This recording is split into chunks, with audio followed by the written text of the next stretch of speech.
നമസ്കാരം. PYQ സീരീസിന്റെ 4ാമത്തെ class ആണ്. അപ്പോൾ ഇതുവരെ എടുത്ത ക്ലാസ്സുകളൊക്കെ കൃത്യമായിട്ട് കണ്ട് നോട്ടൊക്കെ എഴുതി പഠിക്കുന്നുണ്ടാവും എന്ന് കരുതുന്നു. നിങ്ങൾക്ക് ക്ലാസ്സുകളൊക്കെ ഉപകാരപ്പെടുകയാണെങ്കിൽ തീർച്ചയായിട്ടും കമന്റ് ആയിട്ട് പറയാം. ഇന്ന് നമ്മൾ നോക്കാനായിട്ട് പോകുന്നത് കഴിഞ്ഞ ക്ലാസ്സിൽ നമ്മൾ എടുത്ത സബ് ഇൻസ്പെക്ടർ ഓഫ് പോലീസിന്റെ ക്വസ്റ്റ്യൻ പേപ്പറിലുള്ള ബാക്കി ക്വസ്റ്റ്യൻസ് ആണ് കേട്ടോ. അതിൽ നമ്മൾ 1-2 ക്വസ്റ്റ്യൻസ് ഒക്കെ മലയാളത്തിൽ വിട്ടുപോയിട്ടുണ്ടായിരുന്നു. അപ്പോൾ അതൊക്കെ നമുക്ക് എന്ത് ചെയ്യാം, ഈ ഒരു ക്ലാസ്സിലൂടെ നോക്കാം. അതിൽ ആദ്യത്തെ മലയാളത്തിലെ ക്വസ്റ്റ്യൻസ് ആണ് നോക്കാനായിട്ട് പോകുന്നത്. ഫസ്റ്റ് വൺ ശൈലിയുമായി ബന്ധപ്പെട്ട് വന്നിട്ടുള്ള ഒരു ക്വസ്റ്റ്യൻ ആണ്. എന്താണ്? അറിഞ്ഞുകൊണ്ട് തെറ്റു ചെയ്യുക എന്ന അർത്ഥത്തിൽ പ്രയോഗിക്കുന്ന ശൈലി എന്ത്? അപ്പൊ എന്താണ്? അറിഞ്ഞുകൊണ്ട് തെറ്റ് ചെയ്യലാണ് അല്ലെ. അതുമായി ബന്ധപ്പെട്ട് വരുന്ന ശൈലി ഏതാണ്? അതിൽ ഓപ്ഷൻ എ നോക്കൂ, ഉപ്പ് കൂട്ടി തിന്നുക. ഉപ്പ് കൂട്ടി തിന്നുക എന്ന് പറഞ്ഞാൽ എന്താണ്? നന്ദി കാണിക്കലാണ് അല്ലെ. നന്ദി കാണിക്കുന്നതിനെയാണ് നമ്മൾ എന്ത് പറയാറ്? ഉപ്പ് കൂട്ടി തിന്നുക എന്ന് പറയുന്നത്. അടുത്ത നോക്കാം, ഇലയിട്ട് ചവിട്ടുക. ഇലയിട്ട് ചവിട്ടുക എന്ന് കേൾക്കുമ്പോൾ നമ്മുടെ മനസ്സിൽ വരും അല്ലെ. ഇലയിട്ട് ചവിട്ടുക എന്ന് പറയുമ്പോൾ അവിടെ എന്താണ്? ഒരു തെറ്റ് ചെയ്യലാണ്. അത് നമ്മൾ നമ്മൾ അറിഞ്ഞുകൊണ്ട് അവിടെ ഒരു തെറ്റ് ചെയ്യലാണ്. അപ്പൊ ഇല ഇട്ടിട്ട് നമ്മൾ ഇങ്ങനെ ചവിട്ടുക. അപ്പൊ എന്താണ് സംഭവിക്കുന്നത്? നമ്മൾ അറിഞ്ഞും കൊണ്ട് ഒരു തെറ്റ് ചെയ്യലാണ്. അപ്പം ഇലയിട്ട് ചവിട്ടുക എന്ന് പറയുന്ന ശൈലി കൊണ്ട് അർത്ഥമാക്കുന്നത് എന്താണ്? അറിഞ്ഞുകൊണ്ട് തെറ്റ് ചെയ്യലാണ്. ഓക്കെ അല്ലേ? ഇനി ഇതുമായി ബന്ധപ്പെട്ട് നമുക്ക് ചോദിക്കാൻ സാധ്യതയുള്ള കുറച്ച് ശൈലികൾ നോക്കാം. ഓക്കെ, അതിലെ ഫസ്റ്റ് വൺ നോക്കാം. കടലിൽ കൈ കഴുകുക. കടലിൽ കൈ കഴുകുക എന്ന് പറഞ്ഞാൽ എന്താണ്? ദൂർത്തടിച്ച് ചെലവ് ചെയ്യലാണ്. ഓക്കെ, എന്താണ്? കടലിൽ കൈ കഴുകുക എന്ന് പറയുന്ന ശൈലി കൊണ്ട് എന്താ അർത്ഥമാക്കുന്നത്? ദൂർത്തടിച്ചിട്ട് ചെലവ് ചെയ്യലാണ്. നമുക്കൊരു കൈയൊക്കെ കഴുകണമെങ്കിൽ വളരെ കുറച്ച് വെള്ളം മതി അല്ലേ. അതിന് പോയിട്ട് കടലിലുള്ള മൊത്തം വെള്ളം നമുക്ക് ആവശ്യമില്ല. അതായത് ഒരു ചെറിയ കാര്യം ചെയ്യേണ്ടത് നമ്മൾ എന്ത് ചെയ്യുക? വളരെ ആർഭാടമായിട്ട് ദൂർത്തടിച്ചിട്ട് ചെയ്യലാണ്. അതിനെയാണ് നമ്മൾ എന്ത് പറയുന്നത്? കടലിൽ കൈ കഴുകുക എന്നൊരു ശൈലി കൊണ്ട് അർത്ഥമാക്കുന്നത് എന്താണ്? ദൂർത്തടിച്ചിട്ട് ചെലവ് ചെയ്യലാണ്. ഓക്കെ, അടുത്ത നോക്കാം. അടുത്തത് എന്താ പറയുന്നത്? ഉറിയിൽ കയറ്റുക. ഉറിയിൽ കയറ്റുക എന്ന് പറഞ്ഞാൽ എന്താണ്? ചോദിച്ചിട്ടുണ്ട്, PYQ ആയിട്ട് ചോദിച്ചൊരു ക്വസ്റ്റ്യൻ ആണ്. ഉറിയിൽ കയറ്റുക, നമ്മളെ ആരെങ്കിലും അബദ്ധത്തിൽ കൊണ്ടുപോയിട്ട് എന്തെങ്കിലും കൊണ്ട് ചാടിക്കുക. അങ്ങനെ ചാടിക്കുന്ന സമയത്ത് നമുക്ക് ഉപയോഗിക്കാൻ പറ്റുന്ന ഒരു ശൈലിയാണ് എന്താ? ഉറിയിൽ കയറ്റുക എന്ന് പറയുന്നത്. അതായത് പറ്റിച്ച് അബദ്ധത്തിൽ കൊണ്ടുപോയിട്ട് ചാടിക്കുക. ഓക്കെ, അപ്പം പറ്റിച്ച് അബദ്ധത്തിൽ കൊണ്ടുപോയി ചാടിക്കുക എന്നൊരു അർത്ഥം വരുന്ന ശൈലിയാണ് ഏത്? ഉറിയിൽ കയറ്റുക എന്ന് പറയുന്നത്. നമ്മൾ ആരെങ്കിലും ഒരു അബദ്ധത്തിൽ കൊണ്ടുപോയിട്ട് ഉറിയിൽ കയറ്റി എന്നൊക്കെ ആലോചിക്കാം. ഓക്കെ, അങ്ങനെയൊക്കെ കണക്ട് ചെയ്ത് വെച്ച് പഠിക്കാം. ഇനി അടുത്ത് നോക്കാം, ഉള്ളം കലങ്ങുക. ഉള്ളം കലങ്ങുക എന്ന് പറഞ്ഞാൽ എന്താ? അത് നമുക്ക് കിട്ടുന്ന ഒരു കാര്യമാണ് അല്ലെ. നമ്മുടെ ഉള്ളു എന്ന് പറഞ്ഞാൽ എന്താ? നമ്മുടെ മനസ്സാണ്. ആ മനസ്സൊന്ന് കലങ്ങുക എന്ന് പറഞ്ഞു കഴിഞ്ഞാൽ എന്താ? അവിടെ സങ്കടപ്പെടുകയാണ് അല്ലെ. അതായത് വ്യാകുലപ്പെടുക എന്നൊക്കെ പറയും. അപ്പം ഉള്ളം കലങ്ങുക എന്ന അർത്ഥം വരുന്ന, അല്ലെങ്കിൽ ആ ഒരു ശൈലിയിൽ അർത്ഥം വരുന്നത് എന്താണെന്ന് ചോദിച്ചാൽ എന്താണ്? വ്യാകുലപ്പെടലാണ്. ഓക്കെ, അടുത്ത നോക്കാം. അടുത്തത് ഉദകം ചെയ്യുക. ഉദകം ചെയ്യുക എന്ന് പറഞ്ഞാൽ എന്താണ്? ദാനം ചെയ്യലാണ്. എന്താണ്? ഉദകം ചെയ്യുക എന്ന് പറഞ്ഞാൽ ദാനം ചെയ്യലാണ്. അതുപോലെ തന്നെ തോളിൽ കയറ്റുക. തോളിൽ കയറ്റുക എന്ന് പറഞ്ഞാൽ എന്താണ്? അതും PYQ ആയിട്ട് ചോദിച്ചിട്ടുണ്ട്. തോളിൽ കയറ്റുക എന്ന് പറഞ്ഞാൽ എന്താണ് വരുന്നത്? അമിതമായിട്ട് ലാളിക്കുക അല്ലെ. നമ്മൾ അമിതമായിട്ട് ലാളിക്കുന്ന സമയത്ത് തോളിൽ കയറ്റി കൊണ്ടുപോകാന്ന് ആലോചിക്കുക. അപ്പൊ ജസ്റ്റ് അങ്ങനൊക്കെ കണക്ട് ചെയ്ത് വെച്ച് ആലോചിക്കുക. തോളിൽ കയറ്റുക എന്ന് പറയുന്ന ശൈലി കൊണ്ട് എന്താ അർത്ഥമാക്കുന്നത്? അമിതമായിട്ട് ലാളിക്കലാണ്. ഇനി അടുത്ത് നോക്കാം, ചെമ്പ് തെളിയുക. ചെമ്പ് തെളിയുക എന്ന് പറഞ്ഞാൽ എന്താണ്? ചെമ്പ് തെളിയുക, ഒരു പരമാർത്ഥം വെളിപ്പെടുക അല്ലെ. ഒരു സത്യാവസ്ഥ പുറത്തു വരാതൊക്കെ വേണമെങ്കിൽ പറയാം. അതായത് നമുക്ക് ജസ്റ്റ് ഇങ്ങനെ ഓർത്ത് വെക്കാൻ ഒരു എളുപ്പമാണ്. അതായത് ഒരു സ്വർണ്ണത്തിന്റെ എന്തെങ്കിലും ഒരു ആഭരണമാണെന്ന് കരുതുക. അത് നമ്മൾ ജസ്റ്റ് ഒന്ന് ഒരത്തി നോക്കുന്ന സമയത്ത് അതിനുള്ളിൽ നിന്ന് ചെമ്പ് തെളിഞ്ഞു. അതായത് അവിടെ എന്താണ്? ഒരു പരമാർത്ഥം വെളിപ്പെടുകയാണ് അല്ലെ. അതായത് സ്വർണ്ണമല്ല എന്നുള്ള ഒരു പരമാർത്ഥം വെളിപ്പെടലാണ്.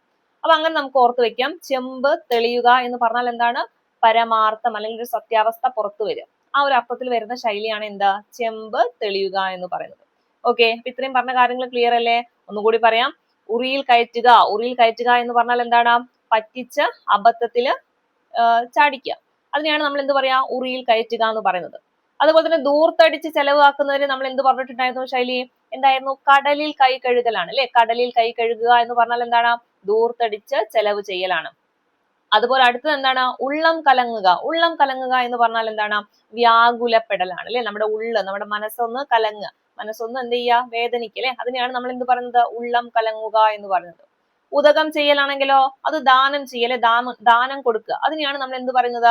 ഉദകം ചെയ്യുക എന്ന് പറയുന്നത്. എന്നാൽ അമിതമായിട്ട് ലാളിക്കുന്നതിന് നമ്മൾ എന്ത് ശൈലി കൊണ്ടാണ് പറയാ?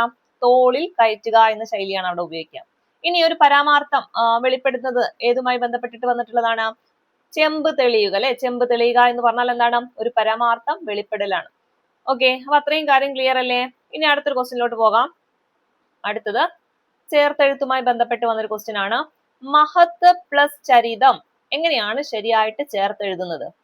ഓക്കെ, അപ്പൊ മഹത്ത് പ്ലസ് മഹച്ചരിതം ചേർത്ത് എഴുതി കഴിഞ്ഞാൽ എന്ത് വാക്കാണ് നമുക്ക് കിട്ടുക?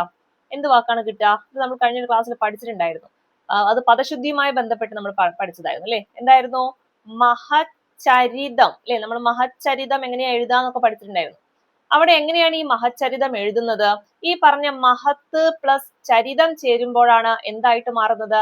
മഹച്ചരിതമായിട്ട് മാറുന്നത്. അതായത് ഈ തേം ചായും കൂടി ചേരുന്ന സമയത്ത് അവിടെ രണ്ടിലെ ച, രണ്ട് ച എന്ന് പറയുമ്പോൾ ച, മഹച്ചരിതമായിട്ട് മാറാണ്. ഓക്കെ, അപ്പൊ മഹത്ത് തേം ചായും കൂടി വരുമ്പോൾ എന്താ വരുന്നത്?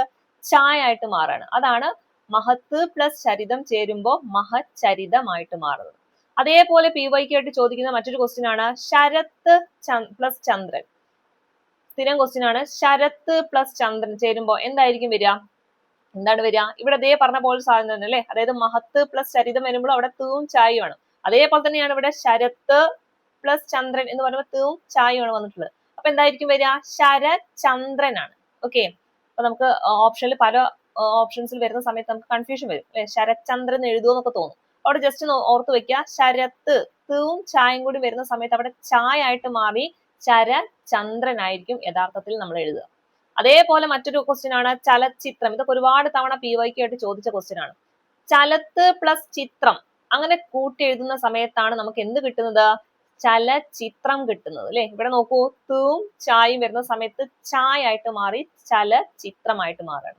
അപ്പൊ ചലച്ചിത്രം എങ്ങനെയാണ് പിരിച്ചെഴുതുന്നത്? ചലത്ത് പ്ലസ് ചിത്രമാണ്. അതുപോലെ ഇതൊക്കെ എന്താണ്? നമ്മുടെ ആദേശ സന്ധിയിൽ വരുന്നതാണ് അല്ലെ. ഒരു പദം പോയിട്ട് വേറൊരു പദം വരികയാണ് അവിടെ. അതുപോലെ തന്നെ അടുത്തതാണ് നെൽമണി. നെൽമണി എങ്ങനെയാണ് തിരിച്ചെഴുതുന്നത്? ഇതും PYQ ആണ്. ഒരുപാട് തവണ റിപ്പീറ്റ് ചെയ്ത് വന്നൊരു ക്വസ്റ്റ്യൻ ആണ് നെൽമണി. ഏതിനാണ്? നമ്മുടെ ആദേശ സന്ധിക്ക് ഉദാഹരണം കൂടിയാണ്. അപ്പൊ നെൽമണി എങ്ങനെ എഴുതുന്നത്? നെൽ പ്ലസ് മണിയാണ് അല്ലെ. നെൽ പ്ലസ് മണിയാണ്. അവിടെ നമ്മൾ പഠിച്ചിട്ടുണ്ടായിരുന്നു കഴിഞ്ഞ ക്ലാസ്സുകളിലായിട്ട് ഇൽ പ്ലസ് മാ വരുന്ന സമയത്ത് ഇന്മയായിട്ട് മാറും അല്ലെ. ഇൽ പ്ലസ് മാ എന്ന് പറയുമ്പോൾ അവിടെ എന്താണ്? ഇന്മയായിട്ടാണ് മാറുന്നത്. ഓക്കെ, അപ്പൊ നെൽ പ്ലസ് മണി എന്ന് പറയുമ്പോൾ ഈ ഇല്ലും മായും കൂടി ചേർന്ന സമയത്ത് അവിടെ എന്തായി മാറി? ഇൻമ, നാ മാ ചേർന്നിട്ടുള്ള ഇൻമ ആയിട്ട് മാറി. അതുകൊണ്ടാണ് നെന്മണി വന്നിട്ടുള്ളത്. ഓക്കെ, അതുപോലെ ചോദിക്കാൻ സാധ്യതയുള്ള ഒരു ക്വസ്റ്റ്യൻ ആണ് നിങ്ങൾ എങ്ങനെയാണ് പിരിച്ചെഴുതുന്നത്? നിങ്ങൾ എങ്ങനെയാണ്? നിൻ പ്ലസ് കള്ളാണ്. ഓക്കെ, നിൻ പ്ലസ് കള്ള് ചേരുമ്പോഴാണ് നിങ്ങളായിട്ട് മാറുന്നത്. എങ്ങനെയാണ്? നിൻ, നിൻ പ്ലസ് കള്ള്. ഓക്കെ, കള്ള്, നിൻ പ്ലസ് കള്ള് ചേരുമ്പോഴാണ് എന്തായിട്ട് മാറുന്നത്? നിങ്ങളായിട്ട് മാറുന്നത്. അപ്പൊ അതും ഒന്ന് ഓർത്ത് വെക്കുക. ഓക്കെ, അടുത്തൊരു ക്വസ്റ്റ്യനിലോട്ട് പോകാം. അടുത്തത് പദശുദ്ധിയുമായി ബന്ധപ്പെട്ട് വന്നിട്ടുള്ള ക്വസ്റ്റ്യൻ ആണ്. ചുവടെ ചേർത്തിരിക്കുന്നതിൽ ശരിയായ പദം ഏത് എന്നാണ് ചോദിച്ചിട്ടുള്ളത്. നോക്കാം. ഓപ്ഷൻ എ പറയുന്നത് അടിമത്വം അല്ലെ. നമ്മൾ കഴിഞ്ഞ ക്ലാസ്സിൽ പഠിച്ചിട്ടുണ്ട്. അടിമത്തം എങ്ങനെ എഴുതുക ശരിക്കും? എങ്ങനെയാണ്? അടിമത്തമാണ് അല്ലെ. മത്തമാണ്, അടിമത്തം എന്നാണ് പറയുന്നത്. നമ്മൾ പറയുന്ന സമയത്ത് ചിലപ്പോൾ അടിമത്തം എന്നൊക്കെ പറയും. പക്ഷെ കറക്റ്റ് എങ്ങനെയാണ് എഴുതേണ്ടത്? അടിമത്തം, രണ്ട് താ വെച്ചിട്ട് ഈ ഒരു രീതിയിലാണ് നമ്മൾ എഴുതേണ്ടത്. ഓക്കെ, അപ്പൊ ഇതെന്താണ്? തെറ്റായിട്ടുള്ളതാണ്. ഇനി പ്രവൃത്തി, പ്രവൃത്തി എങ്ങനെ എഴുതേണ്ടത് ശരിക്കും? കാണുമ്പോൾ ചിലപ്പോൾ അതാണെന്ന് തോന്നും. പക്ഷെ പ്രവൃത്തി എന്ന് പറയുമ്പോൾ ഈ ഒരു രീതിയിലാണ് ശരിയായ രീതിയിൽ നമ്മൾ എഴുതുക എന്ന് പറയുന്നത്. ഇത് പ്രവർത്തി എന്നാണ് പറയുക അല്ലെ. എങ്ങനെയാണ് കറക്റ്റ് എഴുതേണ്ടത്? പ്രവൃത്തി എന്നുള്ള രീതിയിലാണ് എഴുതേണ്ടത്. അതുപോലെ തന്നെ അടുത്ത് നോക്കാം, പീഡനം. പീഡനം എങ്ങനെയാ ശരിക്കും എഴുതുന്നത്? ഇങ്ങനെയാണോ? ഈ ഡ എങ്ങനെയാണ് വരുന്നത്? പീഡനമാണ് കറക്റ്റ് ആൻസർ. ഓക്കെ, ഇവിടെ ഇങ്ങനെ കൊടുക്കേണ്ട ആവശ്യമില്ല. ഈ ഒരു ഡായാണ് വേണ്ടത്. ഈ ഡ നമുക്ക് വലിയ ആർഭാടൊന്നും വേണ്ട. ഇവിടെ ഇതെന്ത്, ഈ ഒരു സാധനം കൊടുക്കേണ്ട ആവശ്യമില്ല. ഈ ഒരു ഡായ ആയിരിക്കണം പീഡനത്തിൽ വരേണ്ടത്. അപ്പൊ ഇതൊക്കെ എന്താണ്? തെറ്റായിട്ടുള്ളതാണ്. ഇനി സി പറയുന്നത് വിമ്മിട്ടം. വിമ്മിട്ടം എന്ന് പറയുന്നത് എന്താണ്? കറക്റ്റ് ആയിട്ടുള്ളൊരു പദമാണ്. വിമ്മിട്ടം എന്നൊക്കെ പറഞ്ഞാൽ എന്താ? ബുദ്ധിമുട്ട് എന്നൊരു ഇതിൽ അർത്ഥം വരുന്നതാണ്. അപ്പൊ വിമ്മിട്ടം, വിമ്മിട്ടം എന്ന് പറയുന്നത് എന്താണ്? കറക്റ്റ് ആയിട്ടുള്ളൊരു പദമാണ്. ഓക്കെ, അതൊന്ന് ഓർത്ത് വെക്കട്ടെ. ഇതും ചോദിക്കാറുണ്ട്, ഇടയ്ക്കിടയ്ക്ക് ചോദിക്കുന്നതാണ് വിമ്മിട്ടം. കേൾക്കുമ്പോൾ നമുക്ക് കറക്റ്റ് എഴുത്താണോ എന്ന് സംശയം തോന്നും. പക്ഷെ വിമ്മിട്ടം എന്നാണ് നമ്മൾ പറയാം. വിമ്മിട്ടം എന്നൊക്കെ പറഞ്ഞാൽ എന്താ? ബുദ്ധിമുട്ടുണ്ടാക്കുക എന്നൊരർത്ഥത്തിൽ വരുന്നതാണ്. അതുപോലെ ഇവിടെ നിന്ന് നമുക്ക് ചോദിക്കാൻ സാധ്യതയുള്ള കുറച്ച് പദശുദ്ധികൾ കൂടി നോക്കാം. അതിൽ ഒന്നാമത്തേത് അത്ഭുതം അല്ലെ. അത്ഭുതം എങ്ങനെയാണ് എഴുതുന്നത്? അത്ഭുതം പറയുന്ന സമയത്ത് നമുക്ക് അല്ല് ല് എന്നൊക്കെ വരും. കറക്റ്റ് എങ്ങനെ എഴുതേണ്ടത്? അത്ഭുതമാണ് അല്ലെ. അത്ഭുതമാണ് എഴുതേണ്ടത്. അവിടെ ദ ബായു ആണ് വരേണ്ടത്. ഓക്കെ, ഓക്കെ, അപ്പൊ അത്ഭുതം എങ്ങനെ എഴുതേണ്ടത്? ആ ഗ ബ, ഈ ഒരു രീതിയിലാണ് അത്ഭുതം എഴുതേണ്ടത്. അതുപോലെ തന്നെ അതിഥി, ഒരുപാട് തവണ റിപ്പീറ്റ് ചെയ്ത് തന്നൊരു ക്വസ്റ്റ്യൻ ആണ് അതിഥി. അതിഥി എങ്ങനെ എഴുതേണ്ടത്? പലപ്പോഴും ഇത് തിരിച്ചിട്ടാണ് ഇടുക. എങ്ങനെ എഴുതേണ്ടത്? ആ തി ദി. ഓപ്ഷനിൽ ചിലപ്പോൾ നിങ്ങൾക്ക് ഇങ്ങനെ കാണാം. ഇതെന്താണ്? തെറ്റായ രൂപമാണ്. ആദ്യം ത കഴിഞ്ഞിട്ടാണ് പിന്നെയാണ് ഈ ദ വരേണ്ടത്. ഇതല്ലേ ശരിക്കും ഒരു ഓർഡർ? അങ്ങനെ ആലോചിച്ചാൽ മതി. ആ തി ദി എന്നാണ് കറക്റ്റ് ആയിട്ട് പറയാം. അതുപോലെ അഭ്യുദയകാംക്ഷി, ഇതും ചോദിക്കുന്നതാണ്. അഭ്യുദയകാംക്ഷി എന്ന് പറഞ്ഞാൽ എന്താണ്? നമ്മുടെ ഉയർച്ച ആഗ്രഹിക്കുന്ന ആൾ അല്ലെ, നന്മ ആഗ്രഹിക്കുന്ന ആളുകളെ നമ്മൾ പറയുന്നതാണ് അഭ്യുദയകാംക്ഷി എന്ന് പറയുന്നത്. അപ്പൊ അഭ്യുദയകാംക്ഷി എങ്ങനെ എഴുതേണ്ടത്? ഈ ഒരു രീതിയിലാണ് എഴുതേണ്ടത്. അഭ്യുദയ, ദയയുടെ ദ ഏതാണെന്ന് ഓർത്ത് വെക്കണം. ഈ ഒരു ദ, ദയ എന്ന് പറയുമ്പോൾ അതിലെ ദ ഏതാണ്? ഈ ഒരു ദയ ആയിരിക്കും. അപ്പൊ അഭ്യുദയകാംക്ഷി. അതുപോലെ തന്നെ അഭിവാഞ്ച എന്ന് പറഞ്ഞാൽ എന്താണ്? ആഗ്രഹമാണ്, നമ്മുടെ അഭിലാഷം എന്നൊക്കെ പറയും. ആഗ്രഹം. അതെങ്ങനെ എഴുതേണ്ടത്? ഇതും പ്രീവിയസ് ഇയർ ക്വസ്റ്റ്യൻസ് ആണ്. അഭിവാഞ്ച, സാധാ ചായ ഒക്കെ കാണും. കറക്റ്റ് രീതിയിൽ എങ്ങനെ എഴുതേണ്ടത്? അഭിവാൻ, ഈ ഞാ കഴിഞ്ഞിട്ട് ഈ ഒരു ചായാണ് കറക്റ്റ് ആയിട്ട് എഴുതേണ്ടത്. ചിലപ്പം ഈ ഒരു ചാ വരും, അല്ലെങ്കിൽ ഈ ഒരു ജാ വരും. ഇതൊക്കെ എന്താണ്? തെറ്റായിട്ടുള്ളതാണ്. ഈ ഞായും ഈ ജായും കൂടി ചേരുമ്പോൾ അഭിവാഞ്ചയായിട്ട് മാറും. ഓക്കെ, അടുത്ത് നോക്കാം. അസ്തിത്വം. അസ്തിത്വം എങ്ങനെ എഴുതുന്നത്? അസ്തിത്വം എങ്ങനെയാണ്? ഈ ഒരു രീതിയിലാണ് എഴുതുക അല്ലെ. അസ്തിത്വം എന്ന് പറയുമ്പോൾ ഇവിടെ തെറ്റാൻ സാധ്യത ഉള്ളത് ഈ ഒരു രീതിയിൽ അസ്ഥി എന്ന് നമ്മൾ കാണും. ആ അസ്ഥി എന്താണ്? നമ്മുടെ ശരീരത്തിലുള്ള അസ്ഥിയാണ്. അപ്പൊ അതെന്താണ്? തെറ്റായിട്ടുള്ളതാണ്. ഈ ഒരു രീതിയിലാണ് അസ്തിത്വം എഴുതേണ്ടത്. ഓക്കെ, ഇനി അടുത്ത് നോക്കാം. ആസ്വാദ്യം. ആസ്വാദ്യം എന്ന് ഇവിടെ പറയാൻ കാരണം എന്താണെന്ന് ചോദിച്ചു കഴിഞ്ഞാൽ, നമ്മുടെ ഈ ഒരു വാക്യശുദ്ധിയിൽ വരുന്ന സമയത്ത് പലപ്പോഴായിട്ട് കാണുന്നതാണ് ആസ്വാദ്യകരം. ആസ്വാദ്യകരം എന്ന് പറയുന്നത് നമ്മൾ പറയുമ്പോൾ ചിലപ്പോൾ ആസ്വാദ്യകരമായിട്ടുള്ളതെന്നൊക്കെ പറയും അല്ലെ. അങ്ങനെ ഒരു പ്രയോഗം എന്താണ്? തെറ്റായിട്ടുള്ളതാണ്. ശരിക്കും നമുക്ക് എന്ത് പറഞ്ഞാൽ മതി? ആസ്വാദ്യം എന്ന് മാത്രം പറഞ്ഞാൽ മതി. ഈ ആസ്വാദ്യകരമായിട്ടുള്ളത് എന്ന് പറയുന്നത് തെറ്റായിട്ടുള്ള ഒരു പ്രയോഗമാണ്. അപ്പൊ അതൊന്ന് ഓർത്ത് വെക്കുക. ആസ്വാദ്യം എന്ന് മാത്രമേ നമ്മൾ പറയാൻ പാടുള്ളൂ. അതുപോലെ തന്നെയാണ് അസ്തമയം. അസ്തമയം ചിലപ്പോൾ നമുക്ക് അസ്തമനം എന്ന് തോന്നും. നമ്മൾ അസ്തമനം കാണാൻ പോവാന്ന് പറയും, ചിലപ്പം തെറ്റായിട്ട് പ്രയോഗിക്കാറുണ്ട്. അപ്പൊ കറക്റ്റ് എന്താണ്? അസ്തമയമാണ് അല്ലെ. മയം എന്നാണ് പറയാം. അസ്തമയം എന്നാണ് പറയാം കേട്ടോ. അസ്തമനമല്ല, അസ്തമയമാണ്. ഓക്കെ, ഒരു മയത്തിലൊക്കെ പോയിട്ട് അസ്തമയം കാണാമെന്ന് ആലോചിക്കാം. ഓക്കെ, അപ്പം അസ്തമയമാണ് യഥാർത്ഥ രൂപത്തിൽ നമ്മൾ എഴുതുന്നത്. ഓക്കെ, അപ്പൊ ഇത്രയും കാര്യം ക്ലിയർ അല്ലേ? ഇനി നമുക്ക് അടുത്ത ക്വസ്റ്റ്യനിലോട്ട് പോകാം.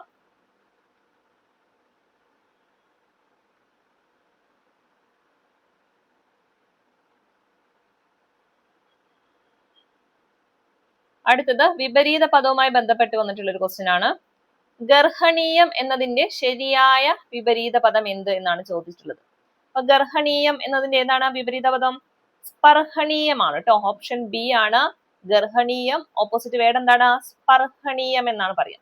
ഓക്കെ, പഠിച്ചു വെച്ചേക്ക. ഗർഹണീയം. ഓപ്പോസിറ്റ് വേർഡ് എന്താണ്? സ്പർഹണീയം. ഇനി ഇതുമായി ബന്ധപ്പെട്ട് ചോദിക്കാൻ സാധ്യതയുള്ള കുറച്ച് വിപരീത പദങ്ങൾ കൂടി നോക്കാം. അതിലൊന്നാമത്തേതാണ് അബദ്ധം. അബദ്ധം, അതിന്റെ ഓപ്പോസിറ്റ് എന്താണ്? സുബദ്ധമാണ് കേട്ടോ. അബദ്ധം, സുബദ്ധം എന്നാണ് പറയാം. ഓക്കെ, അബദ്ധം, സുബദ്ധം. അതുപോലെ അവർണൻ. അവർണന്റെ ഓപ്പോസിറ്റ് എന്താണ്? സവർണനാണ്. അവർണൻ, സവർണൻ എന്ന് പറയും. ഇനി അനുമോദനം, അനുമോദിക്കുക. അതിന്റെ ഓപ്പോസിറ്റ് എന്തായിരിക്കും? അനുശോചനം അറിയിക്കുക അല്ലെ. അനുശോചനമാണ്. അപ്പം അനുമോദനം, ഓപ്പോസിറ്റ് വേർഡ് എന്താണ്? അനുശോചനമാണ്. അപവാദമാണെങ്കിലോ, അപവാദത്തിന്റെ ഓപ്പോസിറ്റ് എന്താ പറയാ? ഉത്സർഗം. ഉത്സർഗം എന്നാണ് പറയാ. അപവാദം, ഉത്സർഗം എന്ന് പറയും. ഇനി ആഗമനം. ആഗമനത്തിന്റെ ഓപ്പോസിറ്റ് എന്താണ്? നിർഗമനമാണ് കേട്ടോ. ഈ വൈക്കോട്ട് ഒരുപാട് തവണ ചോദിച്ചിട്ടുള്ളതാണ് ആഗമനം. ഓപ്പോസിറ്റ് എന്താണ്? നിർഗമനം. ആച്ഛാദനം. ആച്ഛാദനത്തിന്റെ ഓപ്പോസിറ്റ് ആണ് എന്ത്? അനാച്ഛാദനം അല്ലെ. അനാച്ഛാദനം ചെയ്യാന്ന് പറയും. അതിന്റെ ഓപ്പോസിറ്റ് എന്താണ്? ആച്ഛാദനമാണ്. അപ്പൊ ഇത്രയും വിപരീത പദം ഒന്ന് പഠിച്ചു വെച്ചേക്ക. അബദ്ധം. അബദ്ധത്തിന്റെ ഓപ്പോസിറ്റ് എന്താ പഠിച്ചത്? സുബദ്ധമാണ് അല്ലെ. അബദ്ധം, സുബദ്ധമാണ്. അവർണനാണെങ്കിലോ സവർണൻ അല്ലെ. അവർണന്റെ ഓപ്പോസിറ്റ് ആണ് എന്താ? സവർണൻ എന്ന് പറയുന്നത്. അനുമോദനമാണെങ്കിലോ അതിന്റെ ഓപ്പോസിറ്റ് പദമാണ് എന്ത്? അനുശോചനം എന്ന് പറയുന്നത്. അനുമോദനം, അനുശോചനം എന്നാണ് പറയുന്നത്. അപവാദമാണെങ്കിലോ ഉത്സർഗമാണ് അല്ലെ. അപവാദത്തിന്റെ ഓപ്പോസിറ്റ് ആണ് എന്താ? ഉത്സർഗം എന്ന് പറയുന്നത്. ആഗമനത്തിന്റെ ഓപ്പോസിറ്റ് എന്താണ്? നിർഗമനം. ആഗമനം, നിർഗമനമാണ്. ഇനി ആച്ഛാദനം. ആച്ഛാദനത്തിന്റെ ഓപ്പോസിറ്റ് എന്താ വരുന്നത്? ആച്ഛാദനം ഓപ്പോസിറ്റ് അനാച്ഛാദനമാണ് അല്ലെ. ആച്ഛാദനം ഓപ്പോസിറ്റ് എന്താ വരിക? അനാച്ഛാദനമാണ്. ഓക്കെ, ഇത്രയും കാര്യം ക്ലിയർ അല്ലേ? ഇനി നമുക്ക് അടുത്ത ക്വസ്റ്റ്യനിലോട്ട് പോകാം.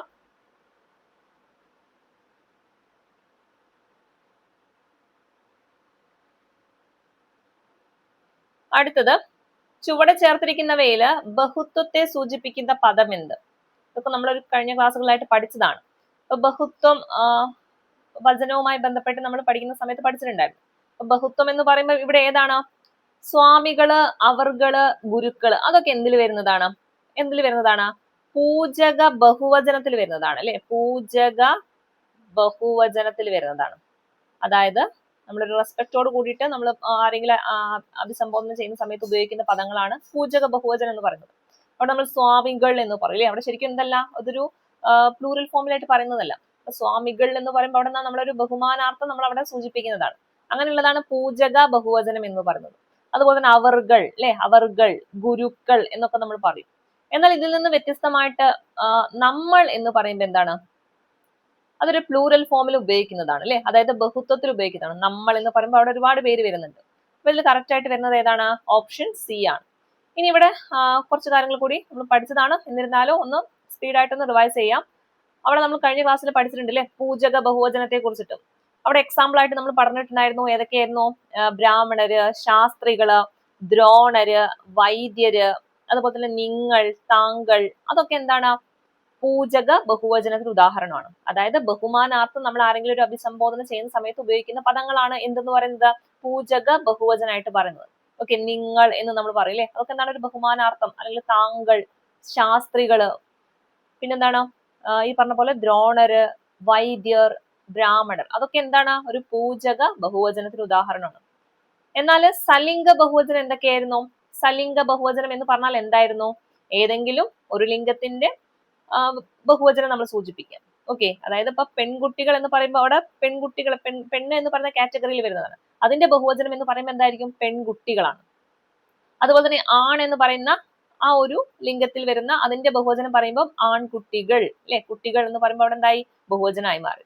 അതുപോലെ തന്നെ പിടിയാനകൾ, കൊമ്പനാനകൾ, അതൊക്കെ എന്താണ്? ഒരു ലിംഗത്തിന്റെ ബഹുവചനമായിട്ട് പറയുന്നതാണ്. അതാണ് സലിംഗ ബഹുവചനം എന്ന് പറയുന്നത്. എന്നാൽ അലിംഗ ബഹുവചനം എന്തായിരുന്നു?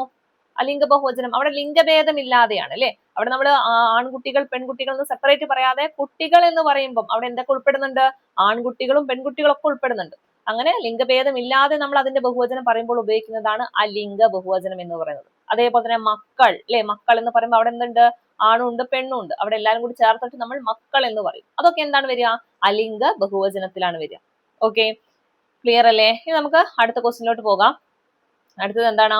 ഒരു പഴഞ്ചൊല്ലുമായി ബന്ധപ്പെട്ട ഒരു ക്വസ്റ്റ്യൻ ആണ് അല്ലെ. കൊലയാനയുള്ളപ്പോൾ കുഴിയാന മതിക്കുക എന്ന പഴഞ്ചൊല്ലിന്റെ ആശയം എന്താണ്? നമുക്ക് കാണുമ്പോൾ തന്നെ നമുക്ക് മനസ്സിലാവും. കൊലയാനയുള്ളപ്പോൾ കുഴിയാന മതിക്കുക. ഇതിൽ ഏതായിരിക്കും ശക്തൻ? കുഴിയാനയാണോ കൊലയാനയാണോ? കൊലയാനയായിരിക്കും അല്ലെ. അതായത് കൊലയാന ഉള്ളപ്പോൾ കുഴിയാന കിടന്ന് മതിക്കുക എന്ന് പറഞ്ഞു കഴിഞ്ഞാല് ശക്തർ അവിടെ നിൽക്കുന്ന സമയത്ത് ദുർബലർ ചെന്നിട്ട് എന്ത് ചെയ്യുക? അഹങ്കരിക്കുക. ഓക്കെ, അതാണ് ഇവിടെ ആ ഒരു പഴഞ്ചൊല്ല് കൊണ്ട് അർത്ഥമാക്കുന്നത്. അപ്പൊ ഏതാണ് വരുന്നത്? ഓപ്ഷൻ ഡി ആണ്. അതായത് ശക്തരുള്ളപ്പോൾ അല്ലെ, അവിടെ എന്താണ്? കൊലയാനയുള്ളപ്പോൾ കുഴിയാന കിടന്നിട്ട് മതിക്കുക. കുഴിയാനെ കൊണ്ട് എന്തെങ്കിലും ചെയ്യാൻ പറ്റുമോ? ഒന്നുമില്ല അല്ലെ. അതായത് ദുർബലരായിട്ട് നിൽക്കുന്ന ആളുകളാണ്. അവരെന്താണ്? ദുർബലർ അവിടെ അഹങ്കരിക്കുകയാണ് ഈ ശക്തർ അവിടെ നിൽക്കുന്ന സമയത്ത്. അതുകൊണ്ടാണ് നമ്മൾ എന്ത് പഴഞ്ചൊല്ലിൽ പറയുന്നത്? കൊലയാനയുള്ളപ്പോൾ കുഴിയാന മതിക്കുക എന്ന് പറയുന്നത്. ഓക്കെ, ഇനി ഇവിടുന്ന് നമുക്ക് ചോദിക്കാൻ സാധ്യതയുള്ള കുറച്ച് പഴഞ്ചൊല്ലും കൂടി നമുക്ക് പഠിക്കാം. അതിലൊന്നാമത്തേത് ഉർവശി ശാപം ഉപകാരം. എന്താണ് ഉർവശി ശാപം ഉപകാരം എന്ന് പറയുന്നത്? ഉർവശി ശാപം ഉപകാരം, സാധാരണ ശാപം എന്ന് കേട്ട് കഴിഞ്ഞാൽ അതെന്താണ്? നമുക്ക് ദോഷമായിട്ട് വരുന്നതാണ് അല്ലെ. എന്നാൽ ഉർവശി ശാപം ഉപകാരമാവുക എന്ന് പറഞ്ഞു കഴിഞ്ഞാൽ ഒരു ദോഷം എന്തായിട്ട് മാറുക? ഗുണമായിട്ട് മാറും. ഓക്കെ, അതായത് ഒരു ദോഷമായിട്ട്, അല്ലെങ്കിൽ ഒരു ശാപം എന്ന് പറയുമ്പോൾ എന്താണ്? നമുക്കൊരു ദോഷമാണ്, അതൊരു ഗുണമായിട്ട് മാറുന്നതാണ് എന്തെന്ന് പറയുന്നത്? ഉർവശി ശാപം ഉപകാരമായി എന്ന് പറയുന്നു. ഓക്കെ, ഇനി അടുത്ത് നോക്കാം. അള കുത്തിയാല് ചേരയും കടിക്കും. എന്താ പറഞ്ഞത്? അള കുത്തിയാല് ചേരയും കടിക്കും. നമുക്കറിയാം ചേര എന്ന് പറയുമ്പോൾ അങ്ങനെ വലിയ ഉപദ്രവം ഉണ്ടാക്കുന്ന ഒരു ജീവിയല്ല അല്ലെ, മറ്റുള്ള പാമ്പുകളെ പോലെയല്ല. അപ്പം അള കുത്തിയാല് വല്ലാതെ അങ്ങ് ഉപദ്രവിച്ചു കഴിഞ്ഞാൽ എന്ത് ചെയ്യും? ചേര പോലും കടിക്കും എന്ന് പറഞ്ഞു കഴിഞ്ഞാല് അകാരണമായിട്ട് ആരെങ്കിലും ഉപദ്രവിച്ചു കഴിഞ്ഞാൽ ആ സാധുക്കൾ പോലും എന്ത് ചെയ്യും? തിരിച്ചടിക്കും എന്നാണ് പറയുന്നത്. ഓക്കെ, എന്താ പറഞ്ഞത്? അള കുത്തിയാല് ചേരയും കടിക്കും എന്ന് പറഞ്ഞാൽ എന്താണ്? ചേര കടിക്കുന്നത് ഒരു സ്വാഭാവികമായിട്ടുള്ള ഒരു കാര്യമല്ല അല്ലെ, വളരെ റെയർ ആയിട്ട് നടക്കുന്ന ഒരു കാര്യമാണ്. അപ്പൊ അത്രയും എന്താ പറയാ, ഗതി കെട്ട് കഴിഞ്ഞാലാണ് അങ്ങനെ നടക്കുക. അതായത് അകാരണമായിട്ട് നമ്മൾ ഒരാളെ ഉപദ്രവിച്ചു കഴിഞ്ഞാൽ, സാധുക്കളെ ഉപദ്രവിച്ചു കഴിഞ്ഞാൽ അവരെന്ത് ചെയ്യും? തിരിച്ചടിക്കാനായിട്ട് തുടങ്ങും. അതിനെയാണ് നമ്മൾ എന്തുകൊണ്ട് പറയുന്നത്? അള കുത്തിയാല് ചേരയും കടിക്കും എന്ന് പറയുന്നത്. ഇനി അടുത്ത് നോക്കാം. അടി തെറ്റിയാല് ആനയും വീഴും. അടി തെറ്റിയാൽ ആനയും വീഴും എന്ന പഴഞ്ചൊല്ല് കൊണ്ട് എന്താ അർത്ഥമാക്കുന്നത്? എന്താണ് ശ്രദ്ധാപൂർവം പ്രവർത്തിച്ചിട്ടില്ലെങ്കിൽ ഏത് വലിയവനും ആപത്തിൽ പെടും അല്ലെ. നമുക്കറിയാം ആന അങ്ങനെ ഇങ്ങനെ പെട്ടെന്ന് വീഴുന്ന ആളല്ല അല്ലെ. അപ്പൊ അടി തെറ്റി കഴിഞ്ഞാൽ ആന പോലും വീഴും എന്ന് പറഞ്ഞു കഴിഞ്ഞാൽ എന്താണ് ശ്രദ്ധാപൂർവം നമ്മൾ ഒരു കാര്യം ചെയ്തിട്ടില്ലെങ്കിൽ എത്ര വലിയ ആളാണെങ്കിൽ പോലും അവിടെ എന്തിൽ പെടും ആപത്തിൽ പെടും എന്നതാണ് ആ ഒരു പഴഞ്ചൊല്ല് കൊണ്ട് അർത്ഥമാക്കുന്നത്. ലാസ്റ്റ് വൺ നോക്കാം. എലിയെ പേടിച്ച് ഇല്ലം ചുടുക. എന്താണ് എലിയെ പേടിച്ച് ഇല്ലം ചുടുക എന്ന് പറഞ്ഞു കഴിഞ്ഞാല് എലീനൊക്കെ പേടിച്ചു കഴിഞ്ഞാൽ നമ്മൾ എന്താ ചെയ്യേണ്ട, എലീനെ എങ്ങനെയെങ്കിലും തുരുത്താൻ വേണ്ടിയിട്ടാണ് നോക്കേണ്ടത് അല്ലെ. അല്ലാതെ ആ ഇല്ലം മൊത്തത്തിൽ ചുട്ടിട്ട് കാര്യമുണ്ടോ? അതായത് ഒരു നിസാര കാര്യത്തിന് നമ്മൾ വലിയ നാശനഷ്ടം ഉണ്ടാക്കുക. ഓക്കെ, അതായത് എലിയെ പേടിച്ചിട്ട് നമ്മൾ എന്ത് ചെയ്യേണ്ട, ഇല്ലം ചുടേണ്ട ആവശ്യമില്ല അല്ലെ. ആ എലീനെ എന്ത് ചെയ്താൽ മതി, അവിടെ നിന്ന് തുരത്തി ഓടിപ്പിച്ചാൽ മതി. പക്ഷെ എന്താ നമ്മൾ ചെയ്തത്, ഇല്ലം പോയിട്ട് ചുടാ ചെയ്തത്, മൊത്തത്തിൽ എല്ലാം കൂടി നശിക്കാൻ വേണ്ടിയിട്ട് അങ്ങനെയാണ് ചെയ്തത്. അതായത് എന്താണ്, ഒരു ചെറിയ കാര്യത്തിൽ നമ്മൾ എന്ത് ചെയ്യുക, ഒരു വലിയ നാശനഷ്ടം ഉണ്ടാക്കുന്നതിനെയാണ് എന്ത് പഴഞ്ചൊല്ല് കൊണ്ട് പറയുന്നത്, എലിയെ പേടിച്ച് ഇല്ലം ചുടുക എന്ന് പറയുന്ന പഴഞ്ചൊല്ല് കൊണ്ട് പറയുന്നത്. ക്ലിയർ അല്ലേ? ഇനി നമുക്ക് അടുത്തൊരു ക്വസ്റ്റ്യനിലോട്ട് പോകാം. അടുത്തതും ഒരു പിരിച്ചെഴുത്ത് തന്നെയാണ്. ക്വസ്റ്റ്യൻ ഇതാണ്, ദിങ്മുഖം. ദിങ്മുഖം എന്ന പദം എങ്ങനെയാണ് പിരിച്ചെഴുതുന്നത് നോക്കാം. എങ്ങനെയാണ് ദിങ്മുഖം വരുന്നത്? ദിക്ക് പ്ലസ് മുഖമാണ് കേട്ടോ. ദിക്ക് പ്ലസ് മുഖം ചേരുമ്പോഴാണ് എന്ത് വരുന്നത്, ദിങ്മുഖം വരുന്നത്. ദിങ്മുഖം വരുന്നത്. ഓക്കെ, ദിക്ക് പ്ലസ് മുഖമാണ് എന്ത്, ദിങ്മുഖം എന്ന് പറയുന്നത്. അപ്പൊ ഓപ്ഷൻ ബി ആണ് ശരിയായിട്ടുള്ളത്. അതുപോലെ ഇവിടുന്ന് ഈ ഒരു ടൈപ്പിൽ ചോദിക്കുന്ന മറ്റു ക്വസ്റ്റ്യൻസ് ആണ് ഋഗ്വേദം. ഋഗ്വേദം ഒരുപാട് തവണ ചോദിച്ചിട്ടുണ്ട്. ഋഗ്വേദം, നവോത്ഥാനം. ഋഗ്വേദം എങ്ങനെ എഴുതുന്നത്, ഋഗ് പ്ലസ് വേദമാണ് എന്ത്, ഋഗ്വേദം എന്ന് പറയുന്നത്. ഓക്കെ, ഋഗ് പ്ലസ് വേദമാണ് എന്ത്, ഋഗ്വേദം. അതുപോലെ തന്നെ നവോത്ഥാനം. നവോത്ഥാനം എങ്ങനെയാ പിരിച്ചെഴുതുന്നത്, ഇവിടെ നവ എന്നൊരു പറയുന്നൊരു വാക്കുണ്ട്, ഉദ്ധാനം എന്ന് പറയുന്നൊരു വാക്കുണ്ട് അല്ലെ. അതായത് നവ പ്ലസ് ഉദ്ധാനമാണ് എന്തെന്ന് പറയുന്നത്, നവോത്ഥാനം എന്ന് പറയുന്നത്. അതുപോലെ PYQ ക്വസ്റ്റ്യൻ ആണ് വട്ടപ്പലക. വട്ടപ്പലക എങ്ങനെയാ പിരിച്ചെഴുതുന്നത്, വട്ട പ്ലസ് പലകയാണ്. ഓക്കെ, വട്ട പ്ലസ് പലക. ഇവിടെ പ എന്ത് ചെയ്തിട്ടുണ്ട്, ഇരട്ടിക്കുന്നുണ്ട് അല്ലെ, ദ്വിത്വസന്ധിയിൽ വരുന്നതാണ്. അപ്പൊ വട്ട പ്ലസ് പലക ചേരുമ്പോഴാണ് എന്തായിട്ട് മാറുന്നത്, വട്ടപ്പലകയായിട്ട് മാറുന്നത്. ഓക്കെ, അതുപോലെ ഹൃദയോന്നതി. ഹൃദയോന്നതി എങ്ങനെയാ പിരിച്ചെഴുതുന്നത്, അവിടെ ഹൃദയവും ഉണ്ട് ഉന്നതിയും ഉണ്ട് അല്ലെ. അതായത് ഹൃദയ പ്ലസ് ഉന്നതി ചേരുമ്പോഴാണ് എന്തായിട്ട് മാറുന്നത്, ഹൃദയോന്നതി ആയിട്ട് മാറുന്നത്. അടുത്ത് നോക്കാം, വാഗ്ദേവി. വാഗ്ദേവി എങ്ങനെയാ പിരിച്ചെഴുതുന്നത്, വാഗ് പ്ലസ് ദേവി ചേരുമ്പോഴാണ് എന്തായിട്ട് മാറുന്നത്, വാഗ്ദേവി ആയിട്ട് മാറുന്നത്. ഓക്കെ, വാഗ്ദേവി എന്ന് പറഞ്ഞാൽ എന്താണ്, വാഗ് പ്ലസ് ദേവിയാണ് വാഗ്ദേവി. ഹൃദയോന്നതി എന്താണ്, ഹൃദയ പ്ലസ് ഉന്നതി, ഹൃദയോന്നതി അല്ലെ. ഹൃദയോന്നതി എന്ന് പറയുമ്പോൾ അവിടെ എന്തുണ്ട്, ഒരു ഉന്നതി എന്ന് പറയുന്ന പദം വരുന്നുണ്ട്. അപ്പൊ ഹൃദയ പ്ലസ് ഉന്നതിയാണ്. അതുപോലെ തന്നെയാണ് വാഗ് പ്ലസ് ദേവി. ദേവി ചേരുമ്പോഴാണ് എന്തായിട്ട് മാറുന്നത്, വാഗ്ദേവി ആയിട്ട് മാറുന്നത്. ഓക്കെ, ക്ലിയർ അല്ലേ? അടുത്ത ക്വസ്റ്റ്യനിലോട്ട് പോകാം. അടുത്തത് എന്താണ്, ബ്രെവിറ്റി എന്ന പദത്തിന്റെ ശരിയായ മലയാളത്തിലുള്ള അർത്ഥമാണ് ചോദിച്ചിട്ടുള്ളത്. എന്താണ് ബ്രെവിറ്റി എന്ന് പറഞ്ഞാല്, ബ്രെവിറ്റി എന്ന് പറഞ്ഞാല് എന്താണ്, സംക്ഷിപ്തത എന്ന് പറയും ട്ടോ. സംക്ഷിപ്തത എന്ന് പറഞ്ഞു കഴിഞ്ഞാല് ചുരുക്ക രൂപം. ഓക്കെ, സംഗ്രമിച്ച് എഴുതാന്നൊക്കെ പറയില്ല, ചുരുക്കത്തിൽ പറയാ, അതിനെയാണ് നമ്മൾ ബ്രെവിറ്റി എന്ന് പറയുന്നത്. ഓക്കെ, അപ്പൊ ബ്രെവിറ്റി എന്ന് പറഞ്ഞാൽ എന്താണ്, സംക്ഷിപ്തത അഥവാ അതിന്റെ ഒരു സാരാംശം അല്ലെങ്കിൽ ചുരുക്കി പറയുന്നത്, അതിനെയാണ് സംക്ഷിപ്തത എന്ന് പറയുന്നത്. അതാണ് ബ്രെവിറ്റി. ഇനി ഇവിടുന്ന് ചോദിക്കാൻ സാധ്യതയുള്ള കുറച്ച് പദങ്ങൾ കൂടി നമുക്ക് നോക്കാം. അതിലൊന്നാണ് ബാഡ് ഡെപ്റ്റ്. ബാഡ് ഡെപ്റ്റ് എന്ന് പറഞ്ഞാൽ എന്താ, ബാഡ് ഡെപ്റ്റ് എന്ന് പറഞ്ഞാല്, ഡെപ്റ്റ് എന്ന് പറഞ്ഞാൽ കടമാണ് അല്ലെ. ബാഡ് ഡെപ്റ്റ് എന്ന് പറഞ്ഞു കഴിഞ്ഞാൽ കിട്ടാക്കടം. നമ്മൾ ബാങ്കിൽ എപ്പോഴും യൂസ് ചെയ്യുന്ന ഒരു പദമാണ് ബാഡ് ഡെപ്റ്റ്. ബാഡ് ഡെപ്റ്റ് ആവുക എന്ന് പറഞ്ഞു കഴിഞ്ഞാൽ എന്താണ്, ആ കടം പിന്നെ കിട്ടാതാവുക. അങ്ങനെയുള്ള കടങ്ങൾ അല്ലെങ്കിൽ അങ്ങനെയുള്ള ഡെപ്റ്റുകളെ നമ്മൾ പറയുന്നതാണ് എന്താ, ബാഡ് ഡെപ്റ്റ് എന്ന് പറയുന്നത്. എന്താണ് അതിന്റെ അർത്ഥം, കിട്ടാക്കടമാണ്.